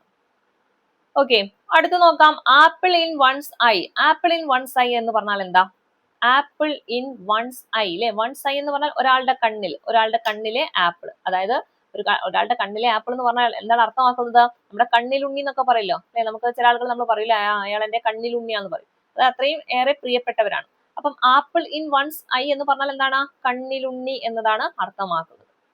അതുപോലെ തന്നെ അടുത്തതും വളരെ പ്രധാനപ്പെട്ടതാണ്, birds of the same feather flock together. എന്താണ് അതിന്റെ ഒരു പരിഭാഷ എന്ന് പറയുന്നത്, birds of the same feather എന്ന് പറഞ്ഞാൽ എന്താണ്, ബേർഡ്സ് അല്ലെ. ബേർഡ്സ് എന്ന് പറഞ്ഞാൽ പക്ഷികളാണ്. ഓഫ് ദി സെയിം ഫെദർ എന്ന് പറഞ്ഞാൽ, സെയിം ഫെദർ, ഫെദർ എന്താണ്, തൂവലാണ്.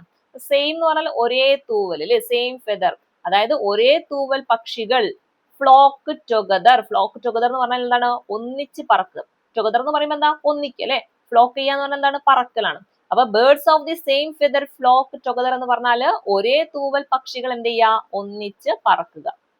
ക്ലിയർ അല്ലേ? അപ്പൊ ബാഡ് അപ്റ്റ് എന്ന് പറഞ്ഞാൽ എന്താണ്? കിട്ടാക്കടമാണ്. ആപ്പിൾ ഇൻ വൺ സൈ എന്ന് പറഞ്ഞാൽ എന്താണ്? കണ്ണിലുണ്ണിയാണ്. Birds of the same feather flock together എന്ന് പറഞ്ഞാൽ എന്താ? ഒരേ തൂവൽ പക്ഷികള് ഒന്നിച്ച് പറക്കുക. അടുത്ത് നോക്കാം, കോക്ക് ആൻഡ് ബുൾ സ്റ്റോറി. എന്താണ് കോക്ക് ആൻഡ് ബുൾ സ്റ്റോറി എന്ന് പറഞ്ഞാല്? കോക്ക് ആൻഡ് ബുൾ സ്റ്റോറി കെട്ടുകഥ എന്ന് പറയും. ഒരിക്കലും നടക്കാത്തൊരു കഥകൾ, അങ്ങനെയുള്ള കഥകളെ നമ്മൾ പറയുന്നതാണ് എന്ത്? കോക്ക് ആൻഡ് ബുൾ സ്റ്റോറി എന്ന് പറയുന്നത്. ഓക്കെ, ഒരു കോക്കിനെയും ബുള്ളിനെയും വെച്ചിട്ട് ഒരു കഥ ഉണ്ടാക്കി എന്നൊക്കെ ജസ്റ്റ് എന്ത് ചെയ്യുക? ഇമാജിൻ ചെയ്യും. അപ്പൊ കോക്ക് ആൻഡ് ബുൾ സ്റ്റോറി എന്ന് പറഞ്ഞു കഴിഞ്ഞാൽ അവിടെ എന്താണ് അർത്ഥമാക്കുന്നത്? കെട്ടുകഥകളായിരിക്കും കേട്ടോ. നമ്മൾ ഉണ്ടാക്കി പറയുന്ന കഥകൾ, അല്ലെങ്കിൽ ഒരിക്കലും നടക്കാത്തതായിട്ടുള്ള കാര്യങ്ങളൊക്കെ, അങ്ങനെയുള്ള കഥകളെ നമ്മൾ ഉപയോഗിക്കുന്ന ഇതാണ് എന്ത്? കോക്ക് ആൻഡ് ബുൾ സ്റ്റോറി എന്നതുകൊണ്ട് ഉദ്ദേശിക്കുന്നത്. അടുത്ത് നോക്കാം, അടുത്തതും വളരെ പ്രധാനപ്പെട്ടതാണ്. Curtain lecture. കർട്ടൈൻ ലെക്ചർ എന്ന് പറഞ്ഞാൽ എന്താ? തലയണ മന്ത്രമാണ് കേട്ടോ. തലയണ മന്ത്രം, കർട്ടൈൻ ലെക്ചർ. ഓക്കെ, അപ്പൊ കർട്ടൈൻ ലെക്ചർ എന്ന് പറഞ്ഞാൽ എന്താണ്? തലയണ മന്ത്രമാണ്. അപ്പൊ കർട്ടൈൻ എന്ന് പറയുമ്പോൾ ജസ്റ്റ് തലയണായിട്ട് ആലോചിക്കുക, ലെക്ചർ അവിടെ ഒരു മന്ത്രമായിട്ടും പറയാം. അപ്പൊ കർട്ടൈൻ ലെക്ചർ എന്ന് പറഞ്ഞാൽ എന്താണ്? തലയണ മന്ത്രമാണ്. കോക്ക് ആൻഡ് ബുൾ സ്റ്റോറി എന്ന് പറഞ്ഞാൽ എന്താണ്? കെട്ട് കഥയാണ് അല്ലെ. കോക്ക് ആൻഡ് ബുൾ സ്റ്റോറി എന്ന് പറഞ്ഞാല് കെട്ടുകഥ. കർട്ടൈൻ ലെക്ചർ എന്ന് പറഞ്ഞാൽ എന്താണ്? തലയണ മന്ത്രമാണ്. ക്ലിയർ അല്ലേ? അടുത്ത ക്വസ്റ്റ്യനിലോട്ട് പോകാം. അപ്പൊ ഇത്രയാണ് നമ്മുടെ മലയാളത്തിലുള്ള ക്വസ്റ്റ്യൻസ് വന്നിട്ടുള്ളത്. ഇനി ബാക്കിയുള്ള നമുക്ക് ഇംഗ്ലീഷിൽ നോക്കാം. ഇംഗ്ലീഷില് use the appropriate collective noun. Okay, collective നൗണിനെ പറ്റിയിട്ടാണ് ചോദിക്കുന്നത്. From the option to complete the given sentence. അപ്പൊ താഴെ കൊടുത്തിട്ടുള്ളതിൽ അവിടെ കളക്റ്റീവ് നൗൺ ഏതാണെന്നാണ് ചോദിച്ചിട്ടുള്ളത്. അപ്പൊ കളക്റ്റീവ് നൗൺ എന്ന് പറയുമ്പോൾ അവിടെ ഒരു കൂട്ടം കാര്യങ്ങളെ നമ്മൾ ഒറ്റ ഇതിലായിട്ട് നമ്മൾ പറയുന്ന സമയത്ത് ഉപയോഗിക്കുന്നതാണ് കളക്റ്റീവ് നൗൺ ആയിട്ട് ഉപയോഗിക്കുന്നത്. ഇവിടെ നോക്കാം, she found dash of arrows inside the cabin. She found dash of arrows അല്ലെ. ആരോന്റെ ഒരു കൂട്ടത്തെ നമ്മൾ എന്തുകൊണ്ടാണ് നമ്മൾ പറയാ? ഏത് കളക്റ്റീവ് നൗൺ കൊണ്ടാണ് ഉപയോഗിക്കുക എന്ന് ചോദിച്ചാല് ക്യൂവർ ആണ്. ഓക്കെ, അതായത് ക്യൂവർ ഓഫ് ആരോസ് എന്നാണ് പറയാം. ഓക്കെ, അതായത് ആരോസിന്റെ ഒരു കൂട്ടം, ഒറ്റ ആരോ മാത്രമല്ല ഉണ്ടാവും അല്ലെ, ഒരുപാട് ആരോസ് ഉണ്ടാവും. ആ ആരോസിന്റെ മൊത്തത്തിലുള്ള കൂട്ടത്തെ നമ്മൾ എന്ത് പറയാൻ വേണ്ടിയിട്ട് നമ്മൾ ഉപയോഗിക്കുന്നതാണ് ക്യൂവർ ഓഫ് ആരോസ് എന്ന് പറയും. ഓക്കെ, അപ്പൊ അവിടെ ഉപയോഗിക്കേണ്ട കളക്റ്റീവ് നൗൺ ആണ് ഇതെന്ന് പറയുന്നത്. ആരോവുമായി ബന്ധപ്പെട്ട് നമ്മൾ ഉപയോഗിക്കേണ്ടത് ഏതാണ്? ക്യൂവർ ആണ്. ഓക്കെ, ഓപ്ഷൻ ഡി ആണ് കറക്റ്റ് ആയിട്ട് വരുന്നത്. ഇനി ഇവിടുന്ന് ഒരുപാട് ഇങ്ങനെ കളക്റ്റീവ് നൗൺ ചോദിക്കാറുണ്ട്. കുറച്ച് എക്സാമ്പിൾ നോക്കാം. ഷീപ്പുമായി ബന്ധപ്പെട്ട്, ഷീപ്പിനെ നമ്മൾ ഒരു കൂട്ടം ചെമ്മരിയാടുകൾ നമ്മൾ എന്ത് കളക്റ്റീവ് നൗൺ കൊണ്ടാണ് പറയാൻ ചോദിച്ചു കഴിഞ്ഞാല് എ ഫ്ലോക്ക് ഓഫ് ഷീപ്പ് എന്ന് പറയും. അതുപോലെ തന്നെ ഉപയോഗിക്കുന്ന ഒരു പദമാണ് ഹേർഡ്.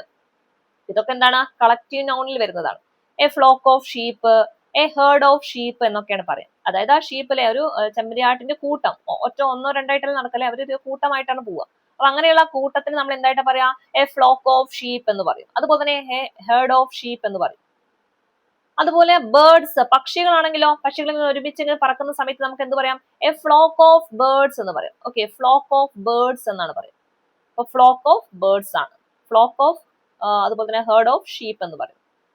അതുപോലെ തന്നെ ചോദിക്കുന്നതാണ് സോൾജിയേഴ്സ്, ആൻസ് അല്ലെ. ആൻസ് എന്ന് പറഞ്ഞാൽ ഉറുമ്പാണ്. ഈ ഉറുമ്പിന്റെ കൂട്ടങ്ങൾ ഇങ്ങനെ പോകുന്നത് കാണാം അല്ലെ. അവിടെ എന്താണ് നമ്മൾ ഉപയോഗിക്കേണ്ടത്? ഏത് കളക്റ്റീവ് നൗൺ ആണ്? ആൻ ആർമി ആണ്. ആർമി ഓഫ് ആൻസ് എന്ന് പറയും. അതുപോലെ തന്നെ സോൾജിയേഴ്സിന്റെ കൂട്ടമാണെങ്കിലോ അതും ഈ പറഞ്ഞ പോലെ തന്നെ ആർമിയാണ്. അപ്പം സോൾജിയർ ആണെങ്കിലും ഉറുമ്പാണെങ്കിലും അവിടെ അവരുടെ കൂട്ടത്തിന് നമ്മൾ ഉപയോഗിക്കുന്ന കളക്റ്റീവ് നൗൺ ഏതാണ്? ആർമി വെച്ചുകൊണ്ടാണ് പറയാം. അതുപോലെ സോൾജിയറിൽ നമുക്ക് റെജിമെന്റും എന്ന് പറയാറുണ്ട്. റെജിമെന്റ് ഓഫ് സോൾജിയർ എന്ന് പറയും. ആ സോൾജിയറുടെ ഒരു കൂട്ടത്തിന് നമുക്ക് എന്ത് പറയാം? A regiment of soldier. അതുപോലെ തന്നെയാണ് ആൻ ആർമി ഓഫ് സോൾജിയർ. അതുപോലെ ഉറുമ്പിന്റെ കൂട്ടമാണെങ്കിലും ആൻ ആർമി ഓഫ് ആൻസ് എന്ന് പറയും. ഇനി ഫ്ലവേഴ്സ് ആണെങ്കിലോ, ഫ്ലവേഴ്സ് ഒരു കെട്ട് പൂക്കളായിട്ട് നമ്മൾ പറയുന്ന സമയത്ത് നമ്മൾ ഉപയോഗിക്കുന്നതാണ് ഇത് എ ബഞ്ച് ഓഫ് ഫ്ലവേഴ്സ് എന്ന് പറയും അല്ലെ. എ ബഞ്ച് ആണ്. ബഞ്ച് എന്ന് പറഞ്ഞാല് പൂക്കളുടെ ഒരു കെട്ടാണ്. A bunch of flowers. അതേപോലെ തന്നെയാണ് കീ അല്ലെ. കീ എന്ന് പറഞ്ഞാൽ താക്കോലാണ്. താക്കോലിന്റെ കൂട്ടത്തിന് നമ്മൾ എന്ത് പറയും? ഒരുപാട് താക്കോൽ ഉണ്ടെങ്കിൽ ആ താക്കോൽ കൂട്ടത്തിന് നമ്മൾ എന്ത് പറയും? എ ബഞ്ച് ഓഫ് കീസ് എന്ന് പറയും. അപ്പൊ ഫ്ലവർ ആണെങ്കിലും കീ ആണെങ്കിലും ഒരേ കളക്റ്റീവ് നൗൺ ആണ് ഉപയോഗിക്കാം. എ ബഞ്ച് ഓഫ് ഫ്ലവേഴ്സ്, അതുപോലെ തന്നെ എ ബഞ്ച് ഓഫ് കീസ് ആണ്. ഇനി ഹേ ആണെങ്കിലോ, ഹേ എന്ന് പറഞ്ഞാല് വൈക്കോലാണ് അല്ലെ. വൈക്കോൽ കെട്ട് എന്നാണ് നമ്മൾ പറയാം അല്ലെ.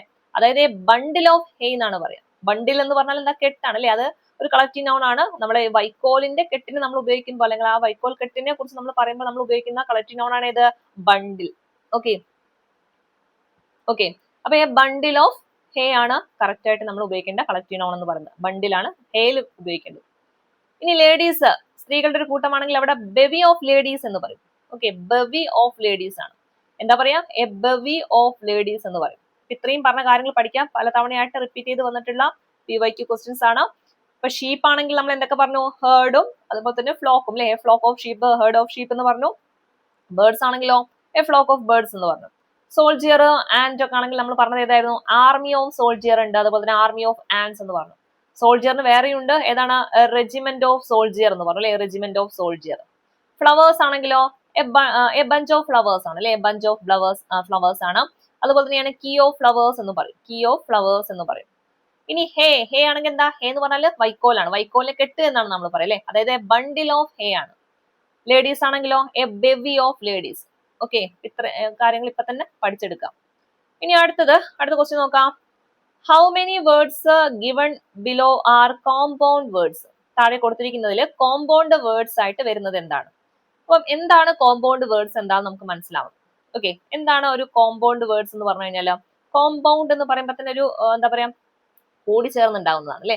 അതായത് രണ്ട് പദങ്ങൾ കൂടിച്ചേർന്നിട്ട് ഒരു പുതിയൊരു പദമായിട്ട് ഉണ്ടാവും. അങ്ങനെയുള്ള പദങ്ങളാണ് എന്തെന്ന് പറയുന്നത്, കോമ്പൗണ്ട് വേർഡ്സ് എന്ന് പറയുന്നത്.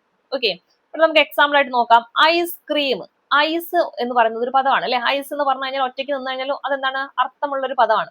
അതുപോലെ തന്നെ ക്രീം എന്ന് മാത്രം നമുക്ക് ഉപയോഗിച്ചു കഴിഞ്ഞാലും എന്താണ്, അതൊരു ഒറ്റയ്ക്ക് നിൽക്കുന്ന ഒരു പദമാണ്. അത് നമുക്ക് അതിന് കൃത്യമായിട്ടുള്ള അർത്ഥവും വരുന്നുണ്ട്. എന്നാൽ ഇവർ രണ്ടും കൂടി ചേർന്നിട്ട് ഐസ്ക്രീം എന്ന് പറയുമ്പോൾ, അല്ലെങ്കിൽ ഐസ്ക്രീം എന്ന പേര് വരുന്ന സമയത്ത് അതെന്താണ്, വേറൊരു പദമാണ്. ഐസും ക്രീമും കൂടി ചേർന്നിട്ടാണ് ഐസ്ക്രീം ഉണ്ടാവുന്നത്. ഈ ഐസ് എന്ന് പറയുന്നതും ഒരു അർത്ഥമുള്ള ഒരു പദമാണ്, ക്രീം എന്ന് പറയുന്നതും മറ്റൊരു അർത്ഥമുള്ള ഒരു പദമാണ്. അപ്പൊ ഇവർ രണ്ട് ചേർന്ന് കഴിഞ്ഞാൽ ഐസ്ക്രീം ആയി, അതും എന്താണ്, ഒരു അർത്ഥമുള്ള മറ്റൊരു പദമായിട്ട് മാറി. അപ്പൊ അങ്ങനെയുള്ള പദങ്ങളെയാണ് നമ്മൾ എന്ത് വിളിക്കുക, കോമ്പൗണ്ട് വേർഡ്സ് എന്ന് പറയാം. അതുപോലെ തന്നെ സെയിൽ ബോട്ട് എന്ന് പറഞ്ഞാൽ എന്താ, സെയിൽ ബോട്ട് എന്ന് പറഞ്ഞാൽ നമ്മുടെ പായ്വഞ്ചി ഒക്കെയാണ്. അവിടെ സെയിൽ എന്ന് പറയുന്നത് എന്താണ്, ഒരു പദമാണ്. ഓക്കെ, അതുപോലെ തന്നെ ബോട്ട് എന്ന് മാത്രം നമ്മൾ ഉപയോഗിക്കാറുണ്ട് അല്ലെ, ബോട്ട് എന്ന് പറഞ്ഞാൽ ഒരു പദമാണ്. അപ്പൊ സെയിൽ ബോട്ട് എന്ന് പറഞ്ഞു കഴിഞ്ഞാൽ എന്താണ്, മറ്റൊരു പദമായിട്ട് വന്നു, അതെന്താണ്, പായ്വഞ്ചിയാണ്. അതുപോലെ തന്നെയാണ് റെയിൻഫോൾ എന്ന് പറയുമ്പോൾ റെയിനും ഫാളും വേറെ വേറെ പദങ്ങളാണ്. അത് കൂട്ടിച്ചേരുന്ന സമയത്ത് എന്തായി മാറി, റെയിൻഫോൾ ആയി. അപ്പൊ അതും എന്താണ്, ഒരു കോമ്പൗണ്ട് വേർഡ് ആണ്. അതുപോലെ തന്നെയാണ് ബാക്ക് യാർഡ് എന്ന് പറയുമ്പോൾ ബാക്ക് അല്ലെ, ബാക്ക് എന്ന് മാത്രം നമ്മൾ ഉപയോഗിക്കാറുണ്ട്. ബാക്ക് സൈഡ് അല്ലെങ്കിൽ ബാക്ക്, ഫ്രണ്ട്, ബാക്ക് എന്നൊക്കെ പറയാറുണ്ട്. അതുപോലെ തന്നെയാണ് യാർഡ് എന്ന് പറഞ്ഞാലും മറ്റൊരു പദമാണ്. അവർ രണ്ടും കൂടി ചേരുമ്പോൾ അത് എന്തായിട്ട് മാറി, ബാക്ക് യാർഡ് ആയിട്ട് മാറി. അപ്പൊ അതെന്താണ്, വേറൊരു പദമാണ് അല്ലെ. ബാക്ക് യാർഡ് എന്ന് പറഞ്ഞാൽ എന്താണ്, നമ്മുടെ വീടിന്റെ ഒക്കെ പിറകുവശം എന്നൊക്കെ പറയല്ലോ, അതിനെയാണ് നമ്മൾ ബാക്ക് യാർഡ് എന്ന് പറയാം. അപ്പൊ അതെന്താണ്, വേറൊരു പദമാണ്. അല്ല, ബാക്കും യാർഡും കൂടി ചേർന്നപ്പോഴാണ് അത് ബാക്ക് യാർഡ് ആയിട്ട് മാറിയത്. അതുപോലെ തന്നെയാണ് ഫുട്ബോൾ എന്ന് പറയുമ്പോൾ ഫൂട്ട് അല്ലെ, ഫൂട്ട് എന്ന് പറയുന്ന ഒരു പദമാണ്. ബോൾ എന്ന് പറയുമ്പോൾ വേറൊരു പദമാണ്. അപ്പൊ അവർ രണ്ടും കൂടി ചേരുമ്പോൾ എന്തായി മാറി, ഒരു കോമ്പൗണ്ട് വേർഡ് ആയിട്ടുള്ള ഫുട്ബോൾ ആയിട്ട് മാറി. ബട്ടർഫ്ലൈ എന്ന് പറഞ്ഞാൽ ബട്ടർ എന്താണ്, ഒരു പദമാണ്. ഫ്ലൈ എന്ന് പറയുന്നത് മറ്റൊരു പദമാണ്. ബട്ടർ എന്നൊരു പദമുണ്ട്, ഫ്ലൈ ചെയ്യാന്ന് പറയുന്നത് മറ്റൊരു പദമാണ്. അപ്പൊ ഇവർ രണ്ടും ചേരുമ്പോഴാണ് ബട്ടർഫ്ലൈ ആയിട്ട് മാറുന്നത്. അപ്പൊ ഇങ്ങനെയുള്ള പദങ്ങളെയൊക്കെയാണ് എന്തെന്ന് പറയുന്നത്, കോമ്പൗണ്ട് വേർഡ്സ് എന്ന് പറയുന്നത്. ഓക്കെ, അപ്പൊ ഇതിൽ ശരിക്കും പറയുകയാണെങ്കിൽ ഓപ്ഷൻ ബി ആണ് വരേണ്ടത്. എല്ലതും എന്താണ്, കോമ്പൗണ്ട് വേർഡ്സ് ആണ്. പക്ഷെ ഇത് ഫൈനൽ കീ വന്നപ്പോൾ ഡിലീറ്റ് ചെയ്തിട്ടുണ്ടായിരുന്നു. ഇവിടെ റെയിൻഫോൾ ഉണ്ടല്ലോ, ഈ റെയിൻഫോളിന് ഇവിടെ ശരിക്കും സ്പേസ് കൊടുക്കേണ്ട ആവശ്യമില്ല, ഒരുമിച്ച് എഴുതേണ്ടതാണ്. അങ്ങനെ പറയാൻ കാരണം എന്താണെന്ന് ചോദിച്ചു കഴിഞ്ഞാൽ, റെയിൻഫോൾ എന്ന് പറഞ്ഞു കഴിഞ്ഞാൽ ഒരു കോമ്പൗണ്ട് വേർഡ് തന്നെയാണ്. പക്ഷെ നമ്മൾ ഉപയോഗിക്കുമ്പോൾ ഐസ്ക്രീം എഴുതുന്ന പോലെ റെയിൻ വേറെ ഫോൾ വേറെ എഴുതാൻ പാടില്ല. റെയിൻഫോൾ എന്ന് പറഞ്ഞിട്ട് ഒറ്റ സ്പേസ് ഇല്ലാതെ എഴുതണം. ഓക്കെ, അങ്ങനെ പറയാൻ കാരണം എന്താണെന്ന് ചോദിച്ചു കഴിഞ്ഞാൽ, ഈ കോമ്പൗണ്ട് വേർഡ്സ് തന്നെ വീണ്ടും നമുക്ക് പ്രധാനമായിട്ട് 3ആയിട്ട് ക്ലാസിഫൈ ചെയ്യുന്നുണ്ട്. അതിൽ വരുന്നതാണ് ഓപ്പൺ കോമ്പൗണ്ട്, ക്ലോസ്ഡ് കോമ്പൗണ്ട്, അതുപോലെ തന്നെ ഹൈഫനേറ്റഡ് കോമ്പൗണ്ട്. അപ്പൊ അതിനെ കുറിച്ചൊന്ന് ഡീറ്റെയിൽ ആയിട്ട് അറിഞ്ഞിരിക്കണം. അപ്പൊ കോമ്പൗണ്ട് വേർഡ് എന്ന് പറഞ്ഞാൽ എന്താണ്, രണ്ട് പദങ്ങൾ കൂടി ചേർന്നിട്ട് വേറൊരു പദം ഉണ്ടാവുകയാണ്. അവിടെ തന്നെ ഓപ്പൺ കോമ്പൗണ്ടും വരുന്നുണ്ട്, ഓപ്പൺ ആയിട്ടുള്ളതും വരുന്നുണ്ട്, ക്ലോസ്ഡ് ആയിട്ടും വരുന്നുണ്ട്, പിന്നെ ഹൈഫനേറ്റഡ് ആയിട്ടും വരുന്നുണ്ട്. ഇനി ഓപ്പൺ കോമ്പൗണ്ട് എന്ന് പറഞ്ഞു കഴിഞ്ഞാൽ എന്താണ്, നമ്മളിപ്പോ പറഞ്ഞ ഐസ്ക്രീം ഉണ്ടല്ലോ, അതെന്താണ്, ഒരു ഓപ്പൺ കോമ്പൗണ്ട് ആണ്. അതായത് അവിടെ ഈ രണ്ട് പദങ്ങൾക്കിടയിൽ ഒരു സ്പേസ് കാണും. ഓക്കെ, ഇത് കൂടി ചേരൂല. ഐസ്ക്രീം എന്ന് പറയുമ്പോൾ ഒരു കോമ്പൗണ്ട് വേർഡ് ആണ്. പക്ഷെ എന്ത് ചെയ്യില്ല, ഐസ്ക്രീം എന്ന് പറഞ്ഞുകൊണ്ട് എങ്ങനെ എഴുതില്ല, ഇങ്ങനെ എഴുതൂല. നമ്മൾ എവിടെ ഇങ്ങനെ ഐസ്ക്രീം എഴുതി കണ്ടിട്ടില്ലല്ലോ, ഇല്ലല്ലേ. എങ്ങനെയാണ്, ഐസ് കഴിഞ്ഞിട്ട് ചെറിയ സ്പേസ് ഇട്ടിട്ടാണ് ക്രീം വരുന്നത്. പക്ഷെ ഇതെന്താണ്, ഒരൊറ്റ പദം കൂടിയാണ് ഐസ്ക്രീം എന്ന് പറയുന്നത്. അപ്പൊ അങ്ങനെയുള്ള സ്പേസ് വരുന്നതാണ് എന്ത്, ഓപ്പൺ കോമ്പൗണ്ടിൽ വരുന്നത്. ലിവിംഗ് റൂം എന്ന് പറയുമ്പോൾ ലിവിംഗ് കഴിഞ്ഞിട്ട് ഒരു ചെറിയ സ്പേസ് ഉണ്ടാവും, എന്നിട്ടാണ് റൂം വരുന്നത്. അതുപോലെ തന്നെ ചീഫ് മിനിസ്റ്റർ എന്ന് പറയുമ്പോൾ ചീഫ് മിനിസ്റ്റർ എന്താണ്, ഒരു കോമ്പൗണ്ട് വേർഡ് ആണ്. അവിടെ ചീഫ് കഴിഞ്ഞിട്ട് ഒരു സ്പേസ് ഇട്ടിട്ടാണ് മിനിസ്റ്റർ വരുന്നത്. റിയൽ എസ്റ്റേറ്റ് എന്ന് പറയുമ്പോഴും അവിടെയും ഒരു സ്പേസ് ഉണ്ടായിരിക്കും, റിയൽ കഴിഞ്ഞിട്ടാണ് എസ്റ്റേറ്റ്. അപ്പൊ ഇങ്ങനെ ഒരു സ്പേസ് ഉള്ള വേർഡ്സുകൾ വരുമ്പോൾ അങ്ങനെയുള്ള കോമ്പൗണ്ട് വേർഡുകളെയാണ് നമ്മൾ എന്ത് പറയാ, ഓപ്പൺ കോമ്പൗണ്ട് എന്ന് പറയുന്നത്. ഇവിടെ ഇങ്ങനെ കുറച്ചൊരു ഓപ്പൺ ആയിട്ട് കിടക്കാൻ ആലോചിച്ചാൽ മതി, കുറച്ച് സ്പേസ് ഓപ്പൺ ആയിട്ട് കിടക്കാം, അങ്ങനെയുള്ളതാണ് ഓപ്പൺ കോമ്പൗണ്ട് എന്ന് പറയുന്നത്. ഇനി ക്ലോസ്ഡ് കോമ്പൗണ്ട് ആണെങ്കിലോ അവിടെ സ്പേസ് ഉണ്ടാവില്ല. ഓക്കെ, അവിടെയാണ് നമ്മളിപ്പോ ഈ പറഞ്ഞ പോലെ റെയിൻഫോൾ എന്ന് പറയുന്നതൊക്കെ ഏതിലാണ് വരിക, ക്ലോസ്ഡ് കോമ്പൗണ്ടിലാണ് വരിക. ഓക്കെ, ഇപ്പൊ റെയിൻഫോൾ എന്ന് പറയുമ്പോൾ അവിടെ എന്താണ്, ഇങ്ങനെയാണ് എഴുതേണ്ടത്. അവിടെ നമുക്ക് എന്ത് കൊടുക്കേണ്ട ആവശ്യമില്ല, സ്പേസ് കൊടുക്കാൻ പാടില്ല. അതുപോലെ റെയിൻബോ എന്ന് പറയും. അതെന്താ, റെയിനും ബോയും കൂടി ചേരുമ്പോഴാണ് റെയിൻബോ ആയിട്ട് മാറുന്നത്. അതെന്താണ്, ഒരു കോമ്പൗണ്ട് വേർഡ് ആണ്, ക്ലോസ്ഡ് ആണ്. നോട്ട്ബുക്ക് ഒക്കെ നമ്മൾ എങ്ങനെ എഴുതുക, സ്പേസ് ഇല്ലാതെ തന്നെ എഴുതുക അല്ലെ. നോട്ട് എന്ന് പറയുമ്പോൾ ഒരു കാര്യമാണ്, ബുക്ക് എന്ന് പറയുമ്പോൾ മറ്റൊരു പദമാണ്. പിന്നെ നോട്ട്ബുക്ക് എന്ന് പറയുമ്പോൾ വേറൊരു കോമ്പൗണ്ട് വേർഡ് ആയി മാറി, അവിടെ സ്പേസ് വരുന്നില്ല, അതുകൊണ്ടാണ് അത് ക്ലോസ്ഡ് കോമ്പൗണ്ട് ആയത്. ഫയർമാൻ, അവിടെയും സ്പേസ് വരുന്നില്ല. ടീസ്പൂൺ, റെയിൽവേ അല്ലെ, റെയിൽ വേറെയാണ്, വേ വേറെയാണ്, അങ്ങനെ രണ്ടും കൂടി ചേർന്നപ്പോഴാണ് അതൊരു കോമ്പൗണ്ട് വേർഡായി മാറിയത്. ഫയർമാൻ, ഫയർ വേറെയാണ്, മാൻ വേറെയാണ്, അപ്പൊ രണ്ടും കൂടി ചേർന്നപ്പോൾ ഒരു കോമ്പൗണ്ട് വേർഡായി. പക്ഷെ ഇവിടെ ഒന്നും എന്തില്ല, സ്പേസ് ഇല്ല, അതുകൊണ്ടാണ് അത് ക്ലോസ്ഡ് കോമ്പൗണ്ട് ആയിട്ട് മാറിയത്. ഇനി അടുത്ത് നോക്കാം, ഐഫനേറ്റഡ് കോമ്പൗണ്ട്. ഐഫനേറ്റഡ് കോമ്പൗണ്ട് എന്ന് പറഞ്ഞാൽ എന്താണ്, അവിടെ ഒരു ഐഫൺ കൊടുക്കും, രണ്ട് പദങ്ങൾക്കിടയിൽ ഒരു ചെറിയൊരു ഐഫൺ ഇട്ടിട്ടുണ്ടാവും. അങ്ങനെയുള്ളതാണെങ്കിൽ അതെന്തായിരിക്കും, ഐഫനേറ്റഡ് കോമ്പൗണ്ട് ആണ്. ഇപ്പൊ ലോങ് ടേം എന്ന് എഴുതുന്ന സമയത്ത് നമ്മൾ സാധാരണ ഉപയോഗിക്കാറുണ്ട് ലോങ്, ചെറിയൊരു ഐഫൺ ഇട്ടിട്ട് ടേം എന്ന് കൊടുക്കാറുണ്ട്. അതുപോലെ തന്നെ ഹൈ ലെവൽ അല്ലെങ്കിൽ ഹൈടെക് എന്നൊക്കെ അവിടെ നമ്മൾ ചെറിയൊരു എന്ത് കൊടുക്കും, ഐഫൺ കൊടുക്കും, സ്പേസ് അല്ല, അതിന് പകരം ഒരു ഐഫൺ കൊടുക്കും. മദർ ഇൻ ലോയിലൊക്കെ നമ്മൾ എന്ത് ചെയ്യാറുണ്ട്, സ്പേസ് ഇട്ടിട്ടാണ് കൊടുക്കാറ് അല്ലെ. മദർ ഇൻ ലോ ഒറ്റ പദമാണ്, പക്ഷെ ഒരുപാട് പദങ്ങൾ അവിടെ കൂടി ചേർന്നിട്ടുണ്ട്. അപ്പൊ അതെന്താണ്, ഒരു കോമ്പൗണ്ട് വേർഡ് ആണ്. എന്ത് കോമ്പൗണ്ട് വേർഡ് ആണ്, ഐഫനേറ്റഡ് കോമ്പൗണ്ട് വേർഡ് ആണ്. ഓക്കെ, അതായത് ഇങ്ങനെ ഐഫൺ കൊടുത്തും കൊണ്ട് പദങ്ങളെ തമ്മിൽ യോജിപ്പിച്ചിരിക്കുന്ന കോമ്പൗണ്ട് വേർഡ് ആണ് എന്ന് പറയുന്നത് ഐഫനേറ്റഡ് കോമ്പൗണ്ട് വേർഡ്സ് എന്ന് പറയുന്നത്. ക്ലിയർ അല്ലേ, അത്രയും കാര്യങ്ങൾ ഓക്കെ അല്ലേ? അടുത്ത ക്വസ്റ്റ്യനിലോട്ട് പോകാം. അപ്പം ഏതൊക്കെയാണ് വരുന്നത്, കോമ്പൗണ്ട് വേർഡ്സിൽ ഓപ്പൺ ഉണ്ടായിരിക്കും, ക്ലോസ്ഡ് ഉണ്ടായിരിക്കും, ഐഫനേറ്റഡ് ഉണ്ടായിരിക്കും. ഇനി അടുത്തത് ഫ്രേസൽ വെർബുമായി ബന്ധപ്പെട്ട ഒരു ക്വസ്റ്റ്യൻ ആണ്. The strike was dash, find the appropriate phrasal verb from the following to fill in the blanks കേട്ടോ. അതായത് ഇവിടെ താഴെ കൊടുത്തിട്ടുള്ളതിൽ കറക്റ്റ് ആയിട്ടുള്ള ഫ്രേസൽ വെർബ് ഇവിടെ എന്താണെന്നാണ് ചോദിച്ചിട്ടുള്ളത്. എന്താ പറഞ്ഞത്, ദ സ്ട്രൈക്ക് വാസ് ഡാഷ് എന്ന് മാത്രമേ പറഞ്ഞിട്ടുള്ളൂ അല്ലെ. സ്ട്രൈക്ക് എന്തായിട്ടുണ്ടാവും, സാധാരണയാണെങ്കിൽ സ്ട്രൈക്ക് വാസ് കോൾഡ് ഓഫ് ആയിട്ടുണ്ടാവും അല്ലെ, അതായത് അവിടെ ക്യാൻസൽ ചെയ്തിട്ടുണ്ടാവും എന്നുള്ള രീതിയിൽ നമുക്ക് ഉപയോഗിക്കാം. വേറെ അർത്ഥങ്ങളൊന്നും യോജിച്ച് വരുന്നില്ല, അപ്പൊ നമുക്ക് കോൾഡ് ഓഫ് ഉപയോഗിക്കാം. കോൾഡ് ഓഫ് എന്ന് പറഞ്ഞു കഴിഞ്ഞാൽ എന്താണ്, ക്യാൻസൽ ചെയ്യലാണ്. അതായത് സ്ട്രൈക്ക് വാസ് എന്ത് ചെയ്തു, കോൾഡ് ഓഫ് എന്ന് പറഞ്ഞാൽ എന്താണ്, ക്യാൻസൽ ആണ് കേട്ടോ. കോൾ വെച്ചിട്ട് വരുന്ന ഒരു ഫ്രേസൽ വെർബാണ് ഇത് കോൾ ഓഫ് എന്ന് പറയുന്നത്. അപ്പോൾ കോൾഡ് ഓഫ് എന്ന് പറഞ്ഞാൽ എന്താണ്, ക്യാൻസൽ ചെയ്യലാണ്. ഇനി കോളുമായി ബന്ധപ്പെട്ട് ചോദിക്കാൻ സാധ്യതയുള്ള കുറച്ച് ഫ്രേസൽ വെർബും കൂടി നോക്കാം. അതിൽ ഒന്നാമത്തെ ഏറ്റവും പ്രധാനപ്പെട്ടതാണ് കോൾ അറ്റും കോൾ ഓണും എന്ന് പറയുന്നത്. കോൾ അറ്റ് എന്ന് പറഞ്ഞാൽ എന്താണ്, call at visit A place ആണ്. ഓക്കെ, എന്താണ്, വിസിറ്റ് എ പ്ലേസ് ആണ് എന്തെന്ന് പറയുന്നത്, കോൾ അറ്റ് എന്ന് പറയുന്നത്. നമ്മൾ പ്രിപ്പോസിഷൻ പഠിക്കുന്ന സമയത്ത് പഠിച്ചിട്ടുണ്ടായിരുന്നു അല്ലെ. അറ്റ് വെച്ച് വരുന്ന സമയത്ത് അധികം എന്തെങ്കിലും പ്ലേസിന്റെ അല്ലെങ്കിൽ ഏതെങ്കിലും ഒരു പ്രദേശത്തെ നമ്മൾ സൂചിപ്പിക്കുന്ന സമയത്ത് അവിടെ അറ്റാണ് നമ്മൾ ഉപയോഗിക്കാറുള്ളത് അല്ലെ. അപ്പൊ അങ്ങനെ നമുക്ക് ആലോചിക്കാം, കോൾ അറ്റ് എന്ന് പറയുമ്പോൾ വിസിറ്റ് എ പ്ലേസ് അല്ലെ, നമ്മളൊരു സ്ഥലം വിസിറ്റ് ചെയ്യുന്ന സമയത്ത് നമ്മൾ ഉപയോഗിക്കുന്ന ഒരു ഫ്രേസൽ വെർബാണ് എന്താ, കോൾ അറ്റ് എന്ന് പറയുന്നത്. എന്നാൽ കോൾ ഓൺ ആണെങ്കിലോ, അത് നമ്മളൊരു വ്യക്തിനെ വിസിറ്റ് ചെയ്യുകയാണെങ്കിൽ, ഒരു പേഴ്സണെ നമ്മൾ കണ്ടുമുട്ടുകയാണെങ്കിൽ അല്ലെങ്കിൽ കാണുകയാണെങ്കിൽ, വിസിറ്റ് ചെയ്യാൻ പോവുകയാണെങ്കിൽ അവിടെ നമ്മൾ ഉപയോഗിക്കേണ്ടത് കോൾ ഓൺ ആണ്. ഓക്കെ, നമ്മൾ അയാളെ കണ്ടപ്പോഴാണ് നമ്മളൊന്ന് ഓൺ ആയത് എന്ന് ആലോചിക്കുക. പ്ലേസിന്റെ അവിടെ അറ്റ്, ആ രീതിയിൽ അങ്ങനെ ഓർത്ത് വെക്കുക. അപ്പൊ കോൾ അറ്റ് ആണെങ്കിൽ, അറ്റ് എന്ന് വന്നു കഴിഞ്ഞാൽ പ്ലേസിന്റെ കാര്യം ആലോചിക്കാം. അപ്പൊ call at place. Call on ആണെങ്കിലോ, ഓൺ ആണെങ്കിൽ നമ്മളൊരു ആളെ വിസിറ്റ് ചെയ്യുക, ഒരു പേഴ്സൺ, ഒരു വ്യക്തിനെ വിസിറ്റ് ചെയ്യലാണ്. ഓക്കെ, നമ്മൾ ആ ഒരു വ്യക്തിനെ കണ്ടപ്പോഴാണ് നമ്മളൊന്ന് ഓൺ ആയത് എന്ന് ജസ്റ്റ് ഒന്ന് ആലോചിച്ച് കണക്ട് ചെയ്ത് വെക്കുക.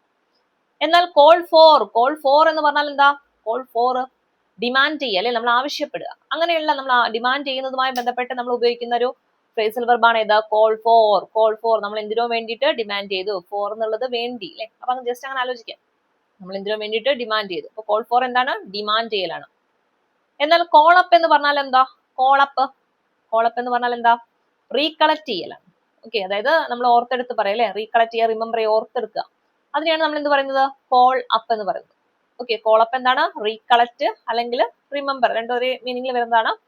ഓക്കെ, അപ്പൊ ഇത്രയും കോളുമായി ബന്ധപ്പെട്ട് വരുന്ന ഫ്രേസൽ വെർബ് പഠിക്കുക. ഒരുപാട് തവണ റിപ്പീറ്റ് ചെയ്ത് വന്നിട്ടുള്ളതാണ്. അപ്പൊ അതിൽ ആദ്യം നമ്മൾ പറഞ്ഞത് കോൾ ഓഫ് ആണ് അല്ലെ. കോൾ ഓഫ് എന്ന് പറഞ്ഞാൽ എന്തായിരുന്നു? ക്യാൻസൽ ചെയ്യലാണ്. കോൾ ഓഫ്, ഓഫ് എന്ന് പറഞ്ഞാൽ ക്യാൻസൽ ചെയ്യാന്ന് ആലോചിക്കും. കോൾ അറ്റ് ആണെങ്കിലോ വിസിറ്റ് എ പ്ലേസ് ആണ്. കോൾ ഓൺ ആണെങ്കിൽ വിസിറ്റ് എ പേഴ്സൺ ആണ്. എന്നാൽ കോൾ ഫോർ ആണെങ്കിലോ ഡിമാൻഡ് ചെയ്യുക അല്ലെ. Call for demand, call up എന്ന് പറഞ്ഞാൽ റീകളക്ട് ആണ്. അതുപോലെ നമ്മുടെ ഓപ്ഷനിൽ വന്നിട്ടുള്ളതാണ് ബ്രേക്കുമായി ബന്ധപ്പെട്ടിട്ട്, അതും ചോദിക്കാറുണ്ട്. ബ്രേക്കുമായി ഒരുപാട് PYQ ആയിട്ട് ഫ്രേസൽ വെർബ് ചോദിച്ചിട്ടുണ്ട്. അപ്പൊ അതില് ബ്രേക്കും കൂടി നമുക്കൊന്ന് പഠിച്ചെടുക്കാം. അതിൽ ഫസ്റ്റ് വൺ ബ്രേക്ക് ത്രൂ ആണ്. ബ്രേക്ക് ത്രൂ എന്ന് പറഞ്ഞാൽ എന്താണ്? ബ്രേക്ക് ത്രൂ മേക്ക് അച്ചീവ്മെന്റ് ആണ്. നമ്മളൊരു കാര്യം അച്ചീവ് ചെയ്യുക, അവിടെ നമ്മൾ ഉപയോഗിക്കേണ്ട ഫ്രേസൽ വെർബ് ഏതാണ്? ബ്രേക്ക് ത്രൂ ആണ്. ഓക്കെ, അപ്പൊ ബ്രേക്ക് ത്രൂ എന്ന് പറഞ്ഞാൽ എന്താണ്? ഒരു അച്ചീവ്മെന്റ്, ഒരു നേട്ടം നമ്മൾ കൈവരിക്കുക. അവിടെ നമ്മൾ ഉപയോഗിക്കേണ്ട ഫ്രേസൽ വെർബ് എന്താണ്? Break through. ബ്രേക്ക് ത്രൂ ആണ് അച്ചീവ്മെന്റ് എന്ന് പറയുന്നത്. എന്നാൽ ബ്രേക്ക് ഡൗൺ, ബ്രേക്ക് ഡൗൺ എന്ന് പറഞ്ഞാൽ എന്താ?